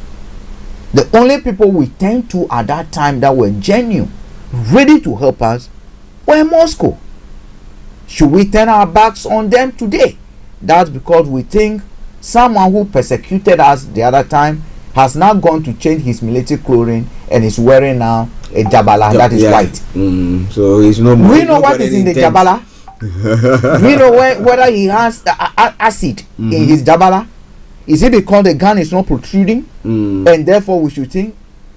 Actually, at the time the people were fighting the trenches, who was there to support them? Do not forget, Museveni and others were all part of Nkrumah's brigade, who were helping fight the colonial masters. Communists at that time were those who were supporting them. Are you getting me? Who was with them in the time of difficulty? And some people would dare say that, but for Moscow, but for Russia, a lot of countries in Africa today will still be under colonization because there's no way we could have turned the tide. Because we didn't have the means. We didn't have the means. Where will you get the guns from? Who was helping you with aid? Militarily, who was helping you? I am not saying what he's saying is right or not, but actually, for me, a friend in need is a friend indeed. At the time we were in need, they gave us water. At the time we were in need, they gave us tea. At the time we were in need, they gave us sugar. Guns were on our throats. They were telling us, look, I'll give you protective shields to be able to safeguard your life. They did. Now that we are alive, if they are in trouble, bombs are on their top. If you have an iron shield, we don't go and protect them. Actually, I mean, it's a common principle. The West came in post-colonial, post-independence. The West came in with a lot of money that they want to aid us. They want to give us aid. They use the Bretton Woods institutions, and therefore they post what they call Second World War. They use a vehicle that was convenient to them, which is IMF, World Bank, UN, and all those things, to be able to use it as a manipulative tool against us. Yes, we might have put our soldiers out. Yes, we might have put our governors out, but they were there to help exploit your resources. They were there to help, control your people. We'll find a new way to control you, and that's exactly what they're doing. What are we seeing today? Again, aid with conditionalities, right? Harris, what is he pushing? Even against the will of the people. They claim democracy, which is the will of the people, and they must reflect what the people want. They say they don't want gay. You say you should accept tumu. What is this? Me not be Batman. Are you getting me? It's not. I am not guessing on who's in fact. I know. When I went to Ghana, actually, a guy who completed tech. The aunt came to me. We're talking. And the aunt was, Frank, I'm going to confide something in you. I'm kind of close to the family. I'm going to confide something. You see, my sister, she's not happy. She's always crying. Why? She said, do you know this guy? I said, yes. In fact, I met a guy who sat down. I visited them in the house. He's a full Batman. And the boyfriend is a Vodafone director. Wow. The expatriate who is doing that. So I said, look, you know what? You cannot take this personal. Sometimes we say we pray. Call him. The guy has moved out of the house. He's run out of the house. Yeah, he will. Okay. But actually, someone said, let me use the crude like joke. Batinism is coming closer. Oh my God. Are you getting me? We've had one in the studio here before. Yeah. You know? We even filmed something that we still have with Batin. We're not saying that don't practice, but do not come and impose it on the people. Do not come and impose it on us. I never want to be Batman. I never want to. No. Actually, now to a point where the whole presidency, the whole building, like Downing Street will be dropped in Batty Colors. Yes. Just because Harris is there. Actually, but listen at Star Radio. Okay, now let your comments come through if you want to put your comments or whatever you want to do. Now, people are saying that, look, back in the day when we were in boarding houses, we saw some of the guys that this guy, but we were not very sure. I mean, we were elected, so we will not be sure of what their intent or what they were actually doing. So we didn't talk about it. Okay. Nobody cares or give a hoot about them. Okay. So why do we want to enact laws against them, like what is happening in Uganda and what other countries are, enacting? Let them be. But I mean, you wouldn't say that so that people will, their lives will be a threat. There'll be threats on their lives and stuff like that. You get where I'm coming from? I get what you're coming from, but let me then ask a question to those who pose such a question. Why don't we legalize stealing so that people will not kill them? Because when we in the body house, we saw people stealing. Yeah. People were stealing others. So that's what they were doing. Why don't we just pass a law that theft is okay? Depriving you of your of whatever you have is okay. Because it's also a crime. If today Baptism is crime under our laws, thievery is also a crime. If we say let's legalize baptism, let's then legalize thievery. How about that? And we can go to the extent of even murder.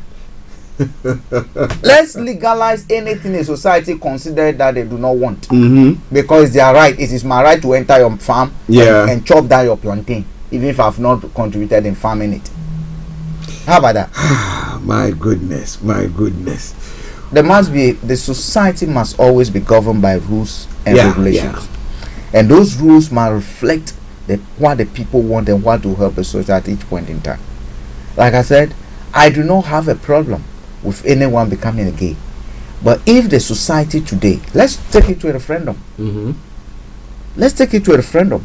If you take Ghana for instance, what the president is saying now, Parliament by July will be passing that bill, from what indication that we have, because it went to the last stage. The committee of legal affairs have recommended it to the preliminary for the second reading that will take place, and then the third reading and a vote will take place. The president has a way to block it.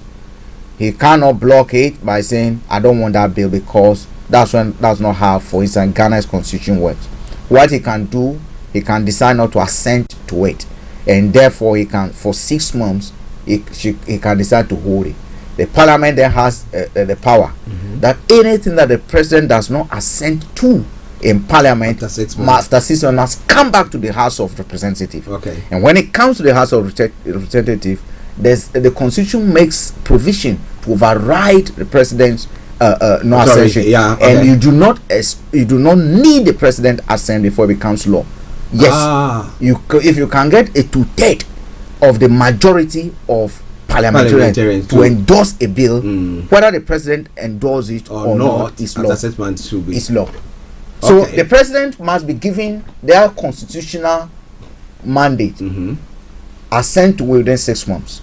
If within 6 months from the day it was passed in parliament, brought to you, you do not, the bill comes back, and the parliamentarian can call the bill back and vote.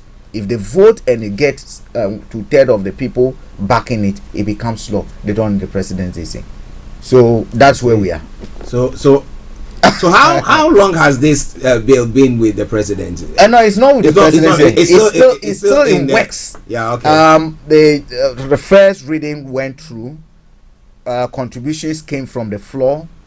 People from all body, the churches made representation. You will recall that some churches even appear before parliamentary committees to come express. NGOs, human rights activists, the gay rights groups and other things have all made their contribution to it.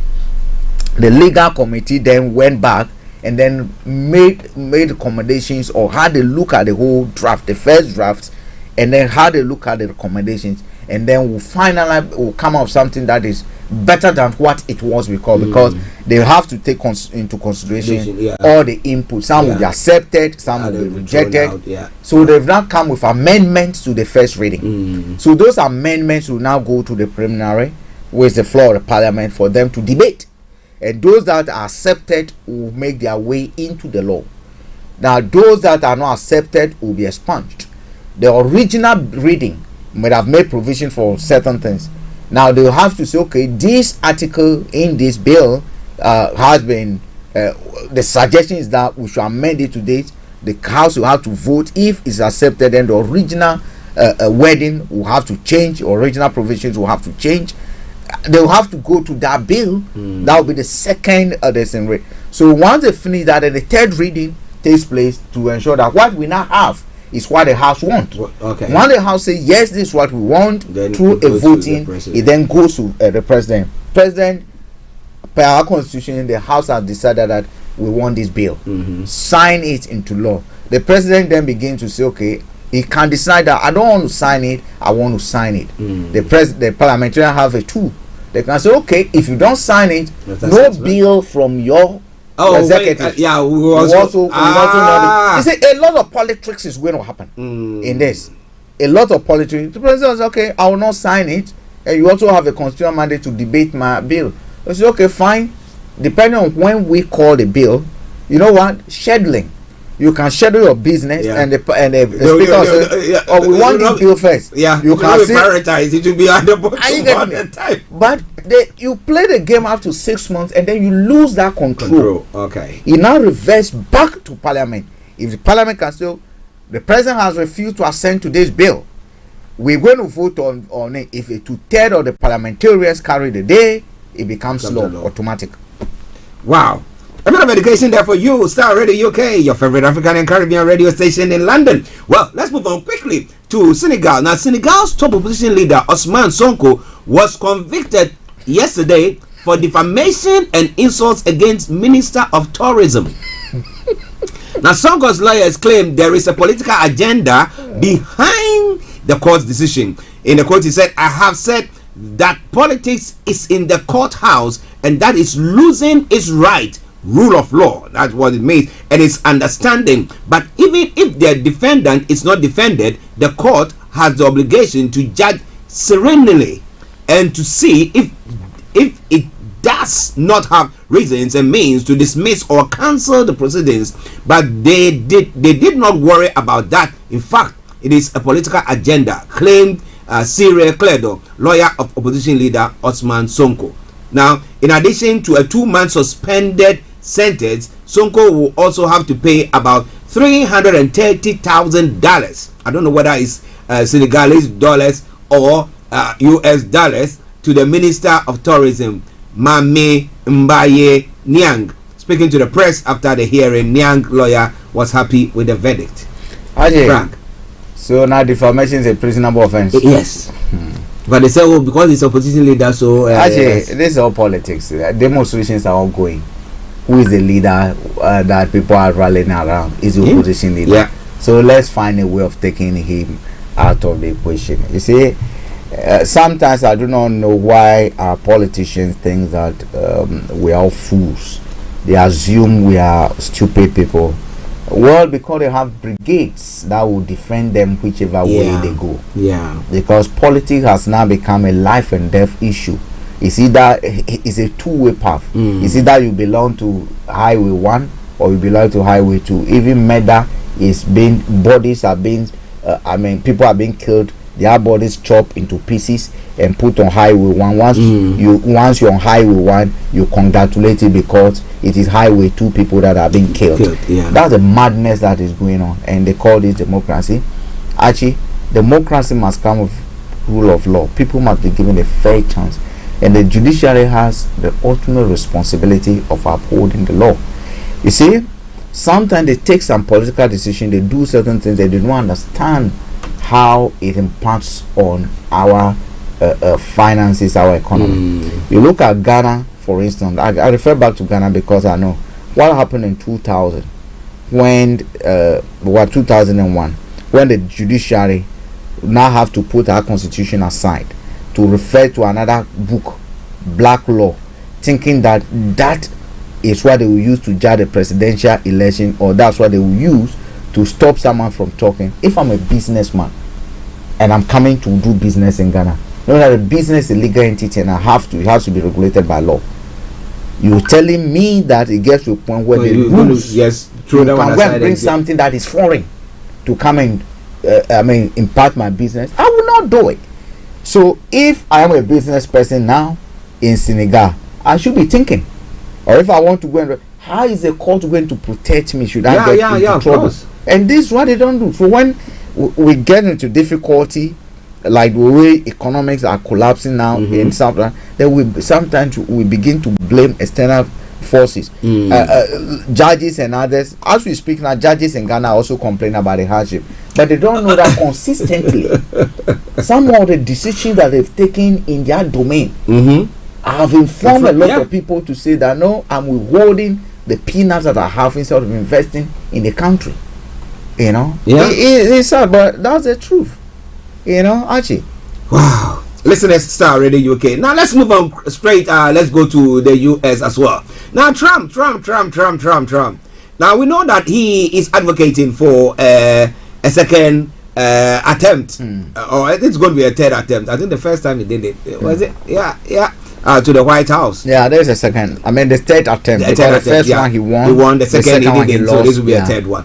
Now, but these charges that have been leveled against him, this paying of harsh money to this adult film star and stuff like that. Now, a couple of was it last week when he tweeted that look, I'm going to be arrested. That's about 3 weeks ago. He tweeted that I'm going to be arrested on Tuesday. So guys, come out. Okay, but some of his own people, those who were they thought no, it might be a ploy to get them arrested, so they were not going to come out. But now that the courts, the New York courts have come out with that, what do you think are his chances? Ajay, you know, Satan today, if he declares that I am Satan, I'm the one who caused everybody's problem, do you know people will still go out and support? Oh yeah, there are people who support anything. Actually, there's one thing I'm happy about these charges. Bad as it may look, some may call it political hunting, but you see, it gives me hope more in American democracy than any other thing. That even though they practice presidential system, which we do, the systems are independent enough. Don't you think that the Republicans have enough people, even now that they've taken control of the House of Representatives, to go to the president and say, look, if you charge our man, we're not going to cooperate? Don't you think they have enough people? They have. Don't you think the system is not that there are people who can call Joe Biden today and say, hold on, man, what are you doing? It's not right. But you see, Archie, the law says we are all equal before the law. There are rules and regulations that we must all abide by. When we went to play football, the rule is that do not go and wear a spike boot, a boot with spike, and cover it with chewing gum. As if you are once you start playing, you take it off and then the chewing gum comes off once, and then you begin to step on people's toes and hurt them. Are you getting me? Yeah. Those are the rules. Actually, what are the issues? According to records and according to the evidence available, $130,000 was paid to a lady who started complaining, or when she heard that God started going to media houses that I want to talk. I had an adulterous affair with him. And I'm a prostitute. They don't care. They want to make more money. You slept with her. You're giving her money, but she now sees this as an opportunity to finish her house, to make more money. That's business. Why didn't you choose Prince Edward? Are you getting me? Yeah. Now, you people got a hint of what is going on, and then a lawyer that represents you, Cohen, went and paid $130,000 to the. Now, evidence is showing that you then refunded that money. So the first question, what was your lawyer paying for? He said it was legal charges that he paid for. Legal charges. He paid legal, and what was his lawyer paying the man? What did he do to the what did the woman do? Was the woman a cleaner, a legal secretary, or this thing? But actually, you see, once you pay that money, because it's an election year, there's a period that whatever you do begins to form part of your campaign accounting. So the question is, did that form part of campaign money which would have been illegal. Which would have been illegal. Because if it was from part of it means that we are supposed to make decision based on fair assessment of candidates. You do not commit a crime and then come out, bribe people, because that would have been a bribe. Yeah. And if it becomes a bribe, it becomes felony. Yeah. Which it now becomes a serious offense.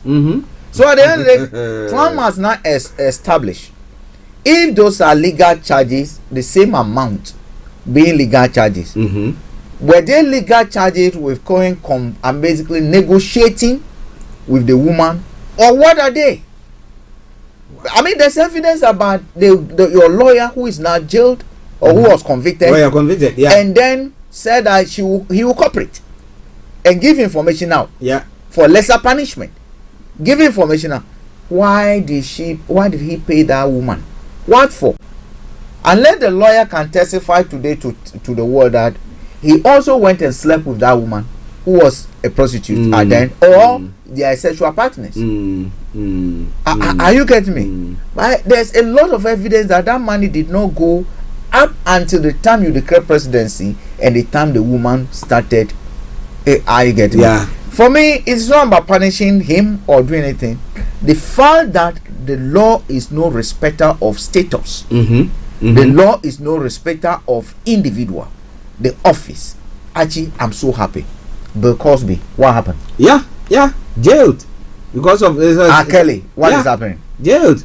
Winston, what is happening? Jailed. At the end of the day, actually, if we get to, I am today happy because I know that when it comes to law, upholding the right, upholding the wrong, pointing figures, and the system be able to say you are right and you are wrong, I'll prefer American system 1,000 times, and I'll prefer the state prosecutors over the 1,000 times that what you have in Ghana and Nigeria. Assuming we're going to have the same type of mindset in Nigeria to look at election fraud, to look at what happened. We're talking about the same election. We're talking about the same democracy that we are copying.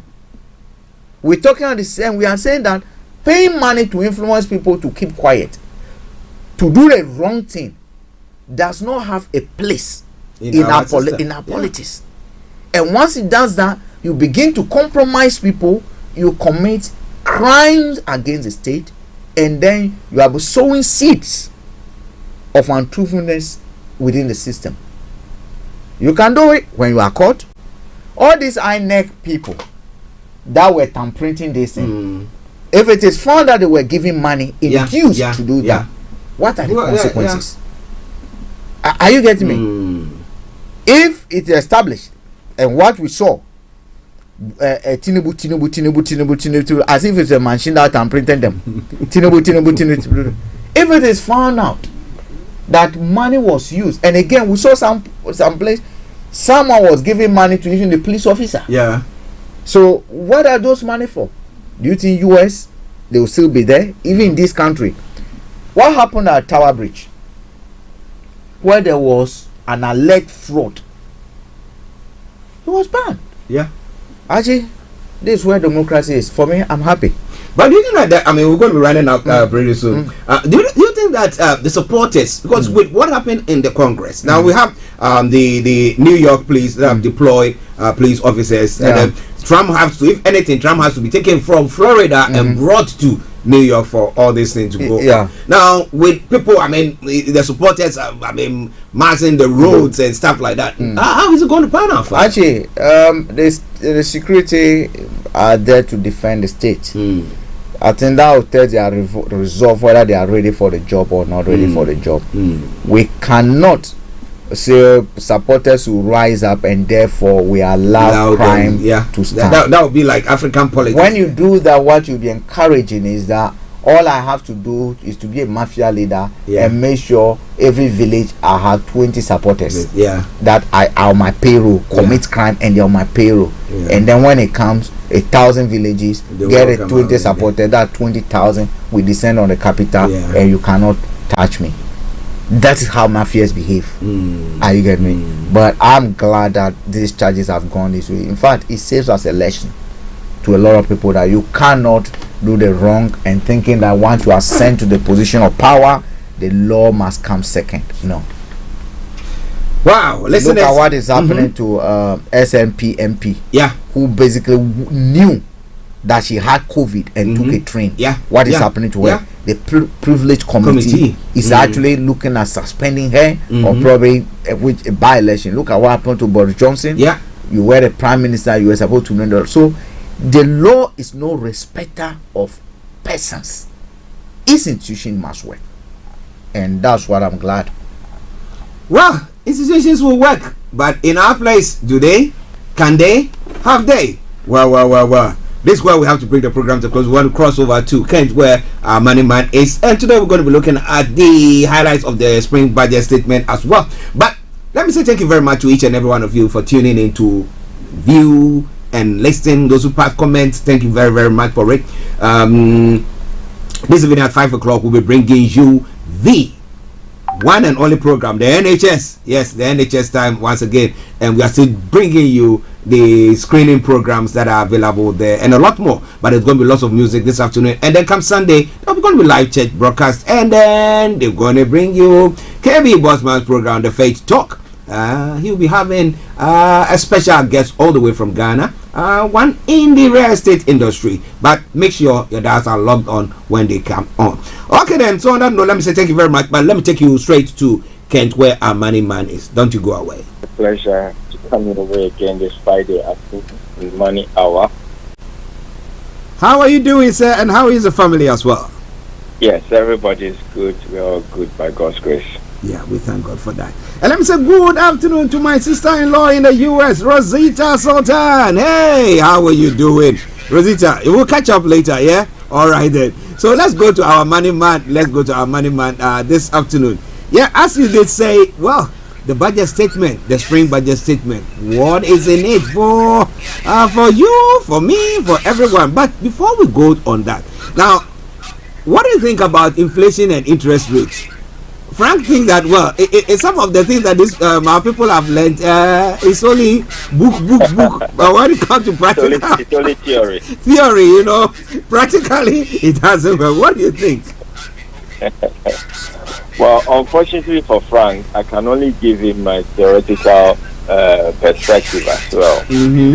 So the theory behind increasing interest rates in a high inflation environment is to raising interest rates on credit products and loans and things like that is expected as a natural consequence that consumers and businesses are likely to borrow funds, are less likely to borrow funds or take loans, and therefore that is expected to increase spending.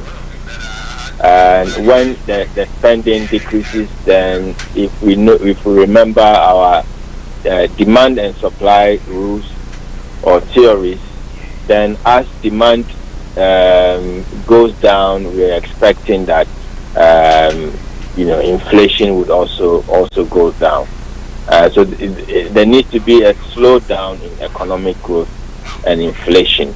It's like a pressure cooker, and you need to release a bit of the pressure. So the spending is increasing, and therefore people are demanding more, and that is fueling the inflation.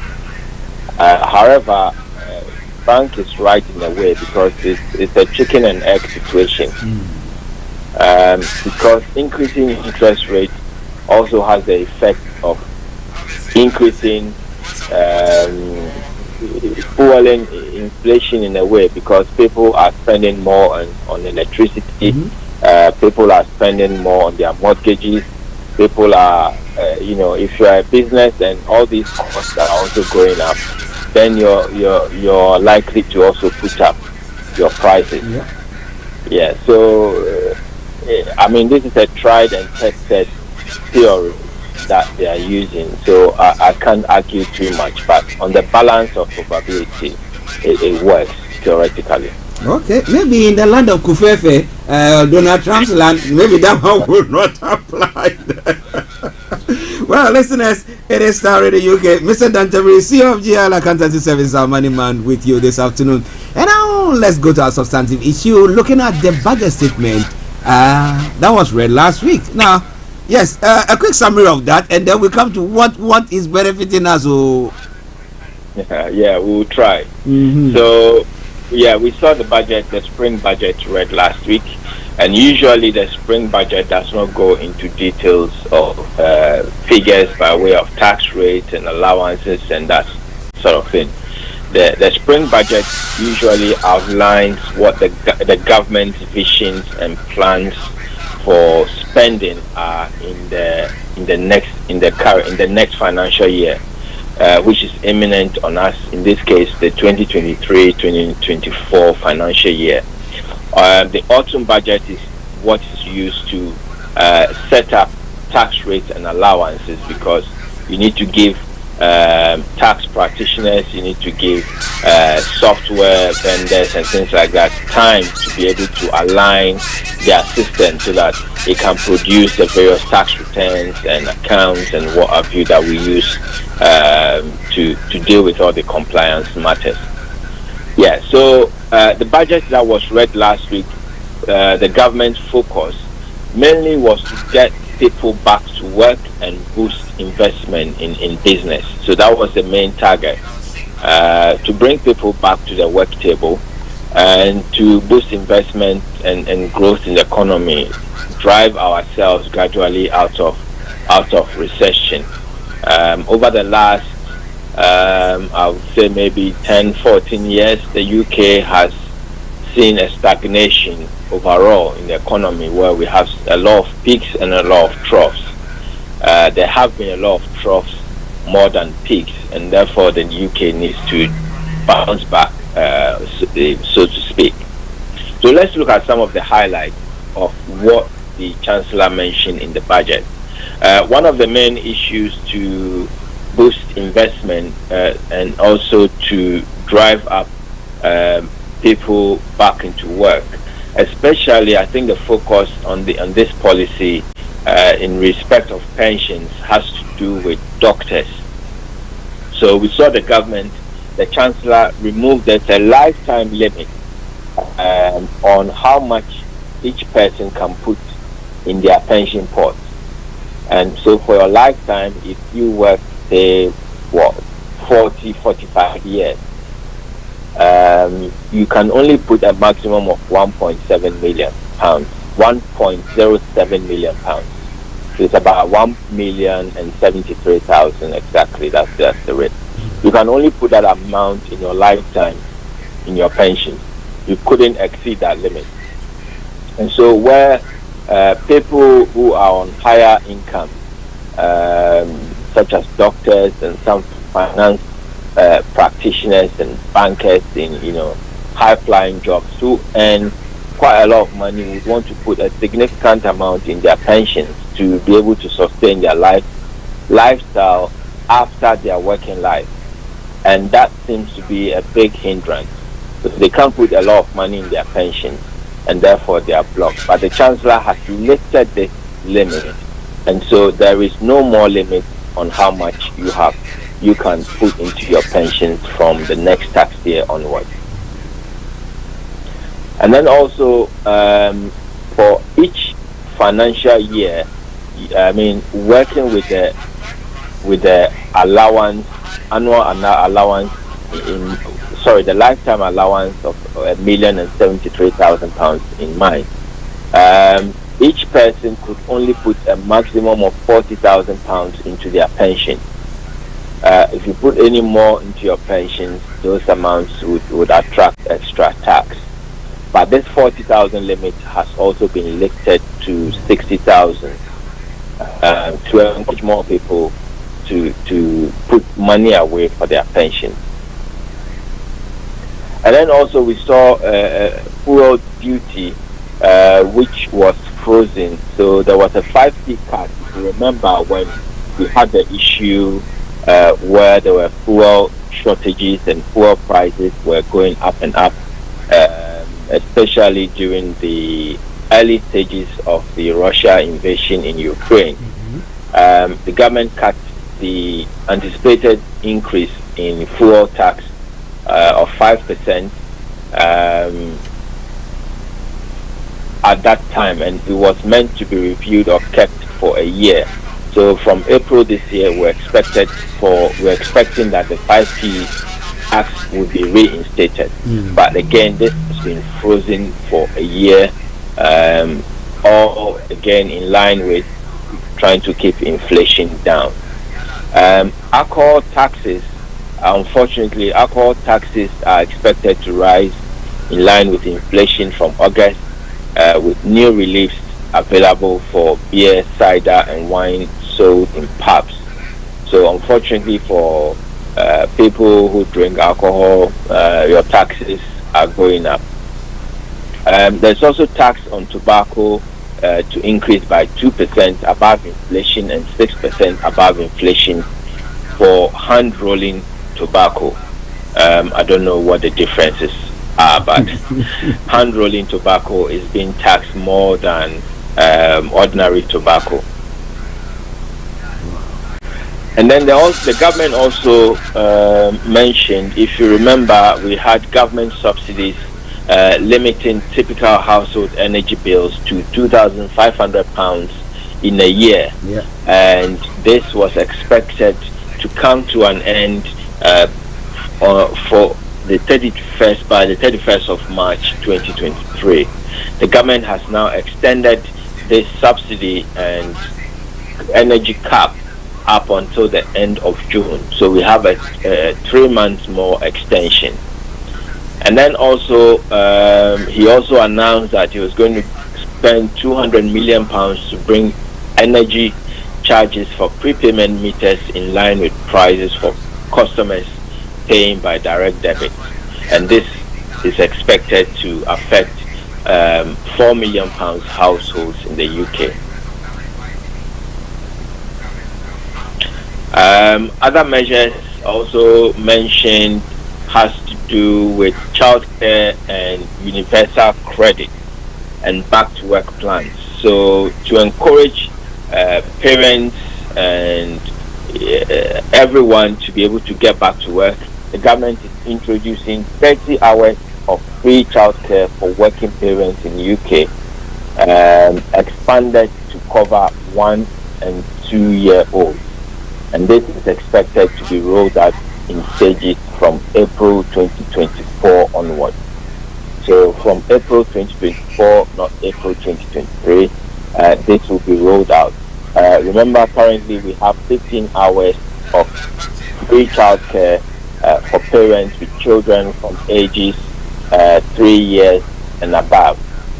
This is going to be stepped back for 1 to 2 year olds, so that parents with younger children will be able to go back to work. And then also families on universal credit are to receive childcare support up front instead of in arrears, with a £646 a month per child cap also raised to £961. This is all expected to make it easier for parents to return to work. The government also, the Chancellor also introduced £600 incentive payment for those who, those becoming childminders, and relaxed rules in England to let childminders look after more children.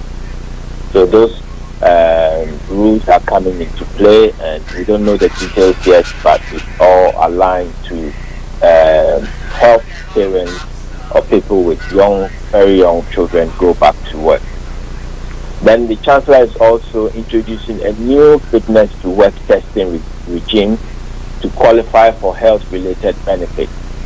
So if you cannot work for health reasons and you are on government support, there's a new fitness to work testing regime that is coming, and that you have to go through in order to qualify for health-related benefits. And then the Chancellor is also introducing new voluntary employment scheme for disabled people in England and Wales called Universal Support. This is intended to help people with disability to ease them into the UK workforce. And then there will be also tougher requirements to look for work and increase job support for lead child carers on universal credit. Other measures are also announced, 63 million pounds for programs to encourage retirees over 50 back to work.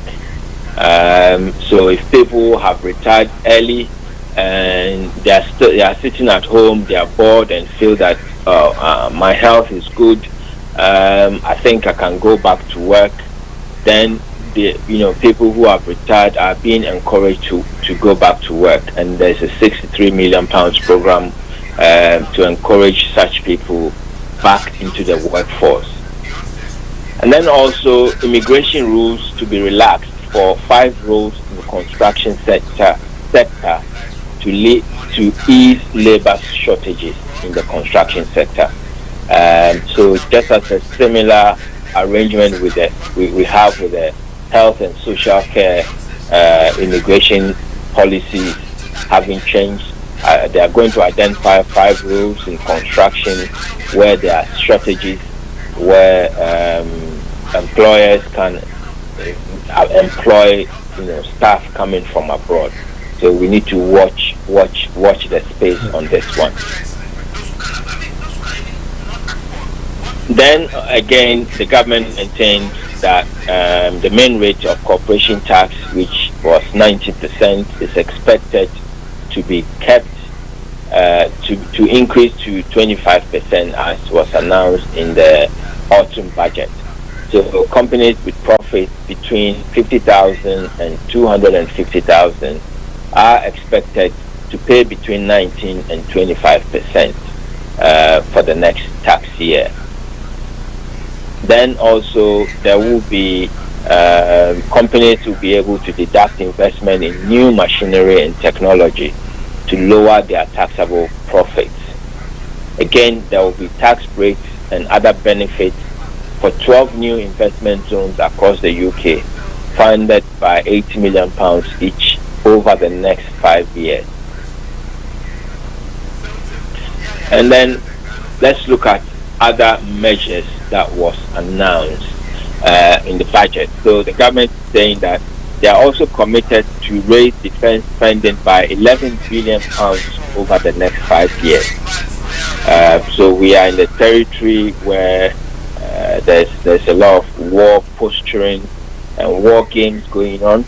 The government is going to use our money, spending over £11 billion over the next 5 years to boost our defense. And then also another critical measure that is being introduced is prison sentences for those convicted of marketing tax avoidance schemes. So in the recent years, we have had quite a lot of tax avoidance schemes around, and usually when the culprits are caught, they usually get some fines, and if they belong to some professional bodies, then they receive some sanctions. The Chancellor is pushing for prison sentences for those convicted of marketing tax avoidance schemes.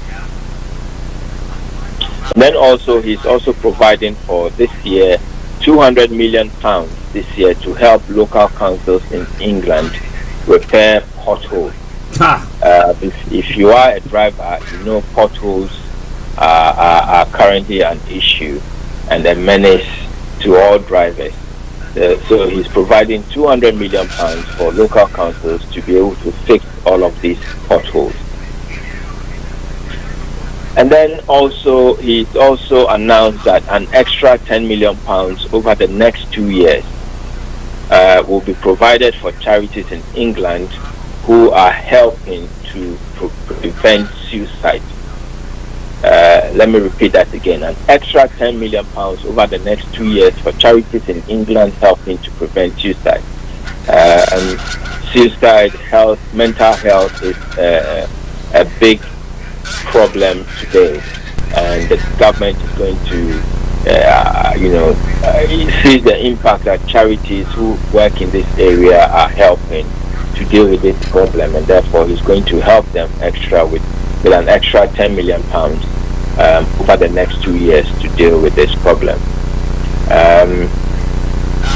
So, and also lastly, there's going to be a £900 million spending for a new supercomputer facility to help UK's AI industry. So a new supercomputer facility to help UK AI industry. So that's a summary of the highlights of the budget that was presented and the government's vision and plans for the next couple of years. Wow, listeners, that's a comprehensive one for you. So I think you heard it, or I was noting, and I think my paper ran out of space, but I was still writing something there. Okay. Yes. There's one thing I noticed. If you listen to what our money man was saying, the budget that was being read, you can see clearly a government with a vision, a government with a mission to try and stimulate growth from all angles. Compare that to Uforiata reading the budget. You see the difference is clear. Yes, indeed. The difference is clear. I mean, as a person sitting over here now begin to think, what do I do to tap into this? What do I do to instead of hiding? You see the difference. That is the Ghana one is Wame budget. This one is budget. Well, listen, interesting one there. But that's a summary of the spring budget statement that was read or presented last week by the Chancellor of the Exchequer. But Mr. Jabri, a quick one on the child care thing where people can take their children too. But some are looking at it that, look, if I have to take my child for that 30 hours per week, and I go to work, if I balance the thing up, I find out that I'm not making actually enough. So what is the point? So remember, we previously parents were getting only 15 hours, and so it's intended that you can't 15 hours a week is it's about 3 hours. You can't really do much in those hours, and if you want your child to stay for longer, if you're working, then you have to pay for the rest of the day. So what they are providing now is 30 hours. So you can work around if you want your child to do, let's say, 2.5 hours full days with the childcare minder or childcare place, and then you work full time 2.5 hours, meeting you halfway. Yet it might not be enough. I would say it's something, and for parents who want to return back to work, indeed this would be quite a help. I do understand with people who are earning minimum wage rate on very, very low incomes, this would be a very difficult things to balance and achieve. But he's also, remember that he's also lowered it to 1 to 2 year olds, and we'll see how this impacts on people, whether people will take up the offer to go back to work. Okay. Listen to Starr Radio UK. Money Hour with our money man, Mr. Dantari, CEO of GIL Accountancy Services. For all your accounting issues, we put it to him, and I promise you one thing for sure, he's going to address it for you. But now let's move on to the government trying to insensitize people to come back to work. I mean, people who are virtually on pension due to whatever pension that they were trying to put over, and talking about the fact that they've increased the distance from 40,000, the threshold, they've increased it to 60,000. Therefore, you can put that in a year. But again, some are thinking that, look, it's not. I mean, you are looking at targeting the doctor, the highly earning, individuals. So majority of people are not going to benefit from it. So if somebody who is just call it, it's not earning that much, do you think they will take up? They will take that that bait as well, and then go back to work? Well, we there's no certainty, there's no guarantee, but What I know is that if you give people incentive to go back to work, then they would have to. I mean, in terms of people who are on sick leave and people who are not able to go back to work because of one health reason or another, I think it's clear in this country that we need to get more people back into work. Some people who have, are on benefits because they have backache or something, but the next moment you see them sitting in stadiums, jumping up and supporting their team. So, and that backache is gone. So the UK really has work on their hands. The more people we can get back to work, the more people who will be able to contribute into the national pot, and the less people we have to pay benefits on, the better for the country. That would reduce all these borrowings that the government has to make to be able to fund these social welfare support systems. Okay, listen to Starr Radio UK. We know we're going to be on our time, but just bear with us. We're going to be running out pretty soon. Now, when it comes to prepayment meters, government made this in there. We know that people who use prepayment meters end up paying more than those who are using direct debits. So what is the new change that has been put in place, and how will it benefit those who are using prepayment meters? Are they going to pay the same as others? Yeah, so that is the intention. The intention to bring energy charges for prepayment meters in line with prices for customers paying by direct debit. So the 200 million, I believe, will come in the form of subsidies, so that where there's a disparity in prices, people with prepayment meters would not pay more than what people on direct debit are paying. So you will not see, the money will not come into your hand, but your energy price would be reduced, and all this is all be worked out between the government and the energy companies. Okay. Now, when the final one, apologies. When it comes to the extension of the government support scheme for the energy, which was supposed to have ended end of this month, but has been extended. How long has it been extended for? And again, how much will people be getting? Are we going to get another 50 pounds? Is it a month or a quarter? What is it going to be? Well, at the moment, we know the subsidy, the cap is 2,500. So your annual bill should not go beyond 2,500. Okay.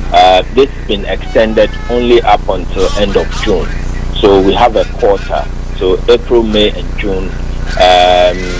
Your energy bill for that quarter should not go below a quarter of 2,500, which is 625 pounds for that quarter, because the government is meeting it. After that date, unless we have another extension, then the energy price cap would come into play, and we don't know what this is at the moment. Back in last October, we were expecting this cap to be around 3,700. We don't know where this is going to be after the cap has been removed, but we need to watch this space and listen to Starr Radio UK for your more very informed news on such issues, on our finances, on the energy price changes, and what have you.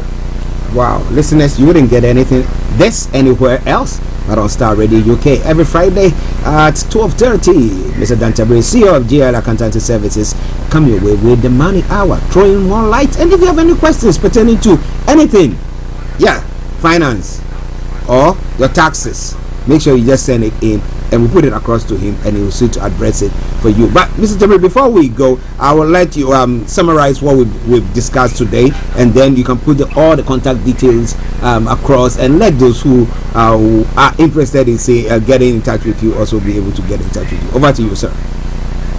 Right. So by way of summary, from the budget that was read, the Chancellor is trying to get everyone back into work. Anyone who is able and has ability to work, to go back to work. Also, we know that the changes in the pension allowances have been moved from 40,000 to 60,000 a year. The lifetime limit on pensions, critically over £1 million, has also been removed, and there's no limit now. You can put as much as you can in your pensions. This is another measure that they are putting across, put investments back into the system. So the more people put in their pensions, the more funds are available for pension funds to invest. And hopefully this is going to be part of the measures that would rejuvenate and boost investment in the UK. We've spoken about the energy bills. The cap of £2,500 which was expected to end this March, will be extended to cover June, another 3 months, and we look forward to what happens after that date. Then also, more importantly, 30 hours of free childcare for working parents in England expanded to cover 1 or 2 year olds, to be rolled out in stages from April 2024. So these are some of the grand measures that were announced that we need to keep our ears on the ground and see how this affects us and make any necessary changes we need in our lives. If you want any assistance with your tax or accountancy matters, you can always reach out to me on 07961248834, 07961248834. Or you can also reach me via email at dan@giraccountants.com. Mr. Tabiri, let me say thank you very, very much for this wonderful time with you this afternoon. You're most welcome. It's been a pleasure.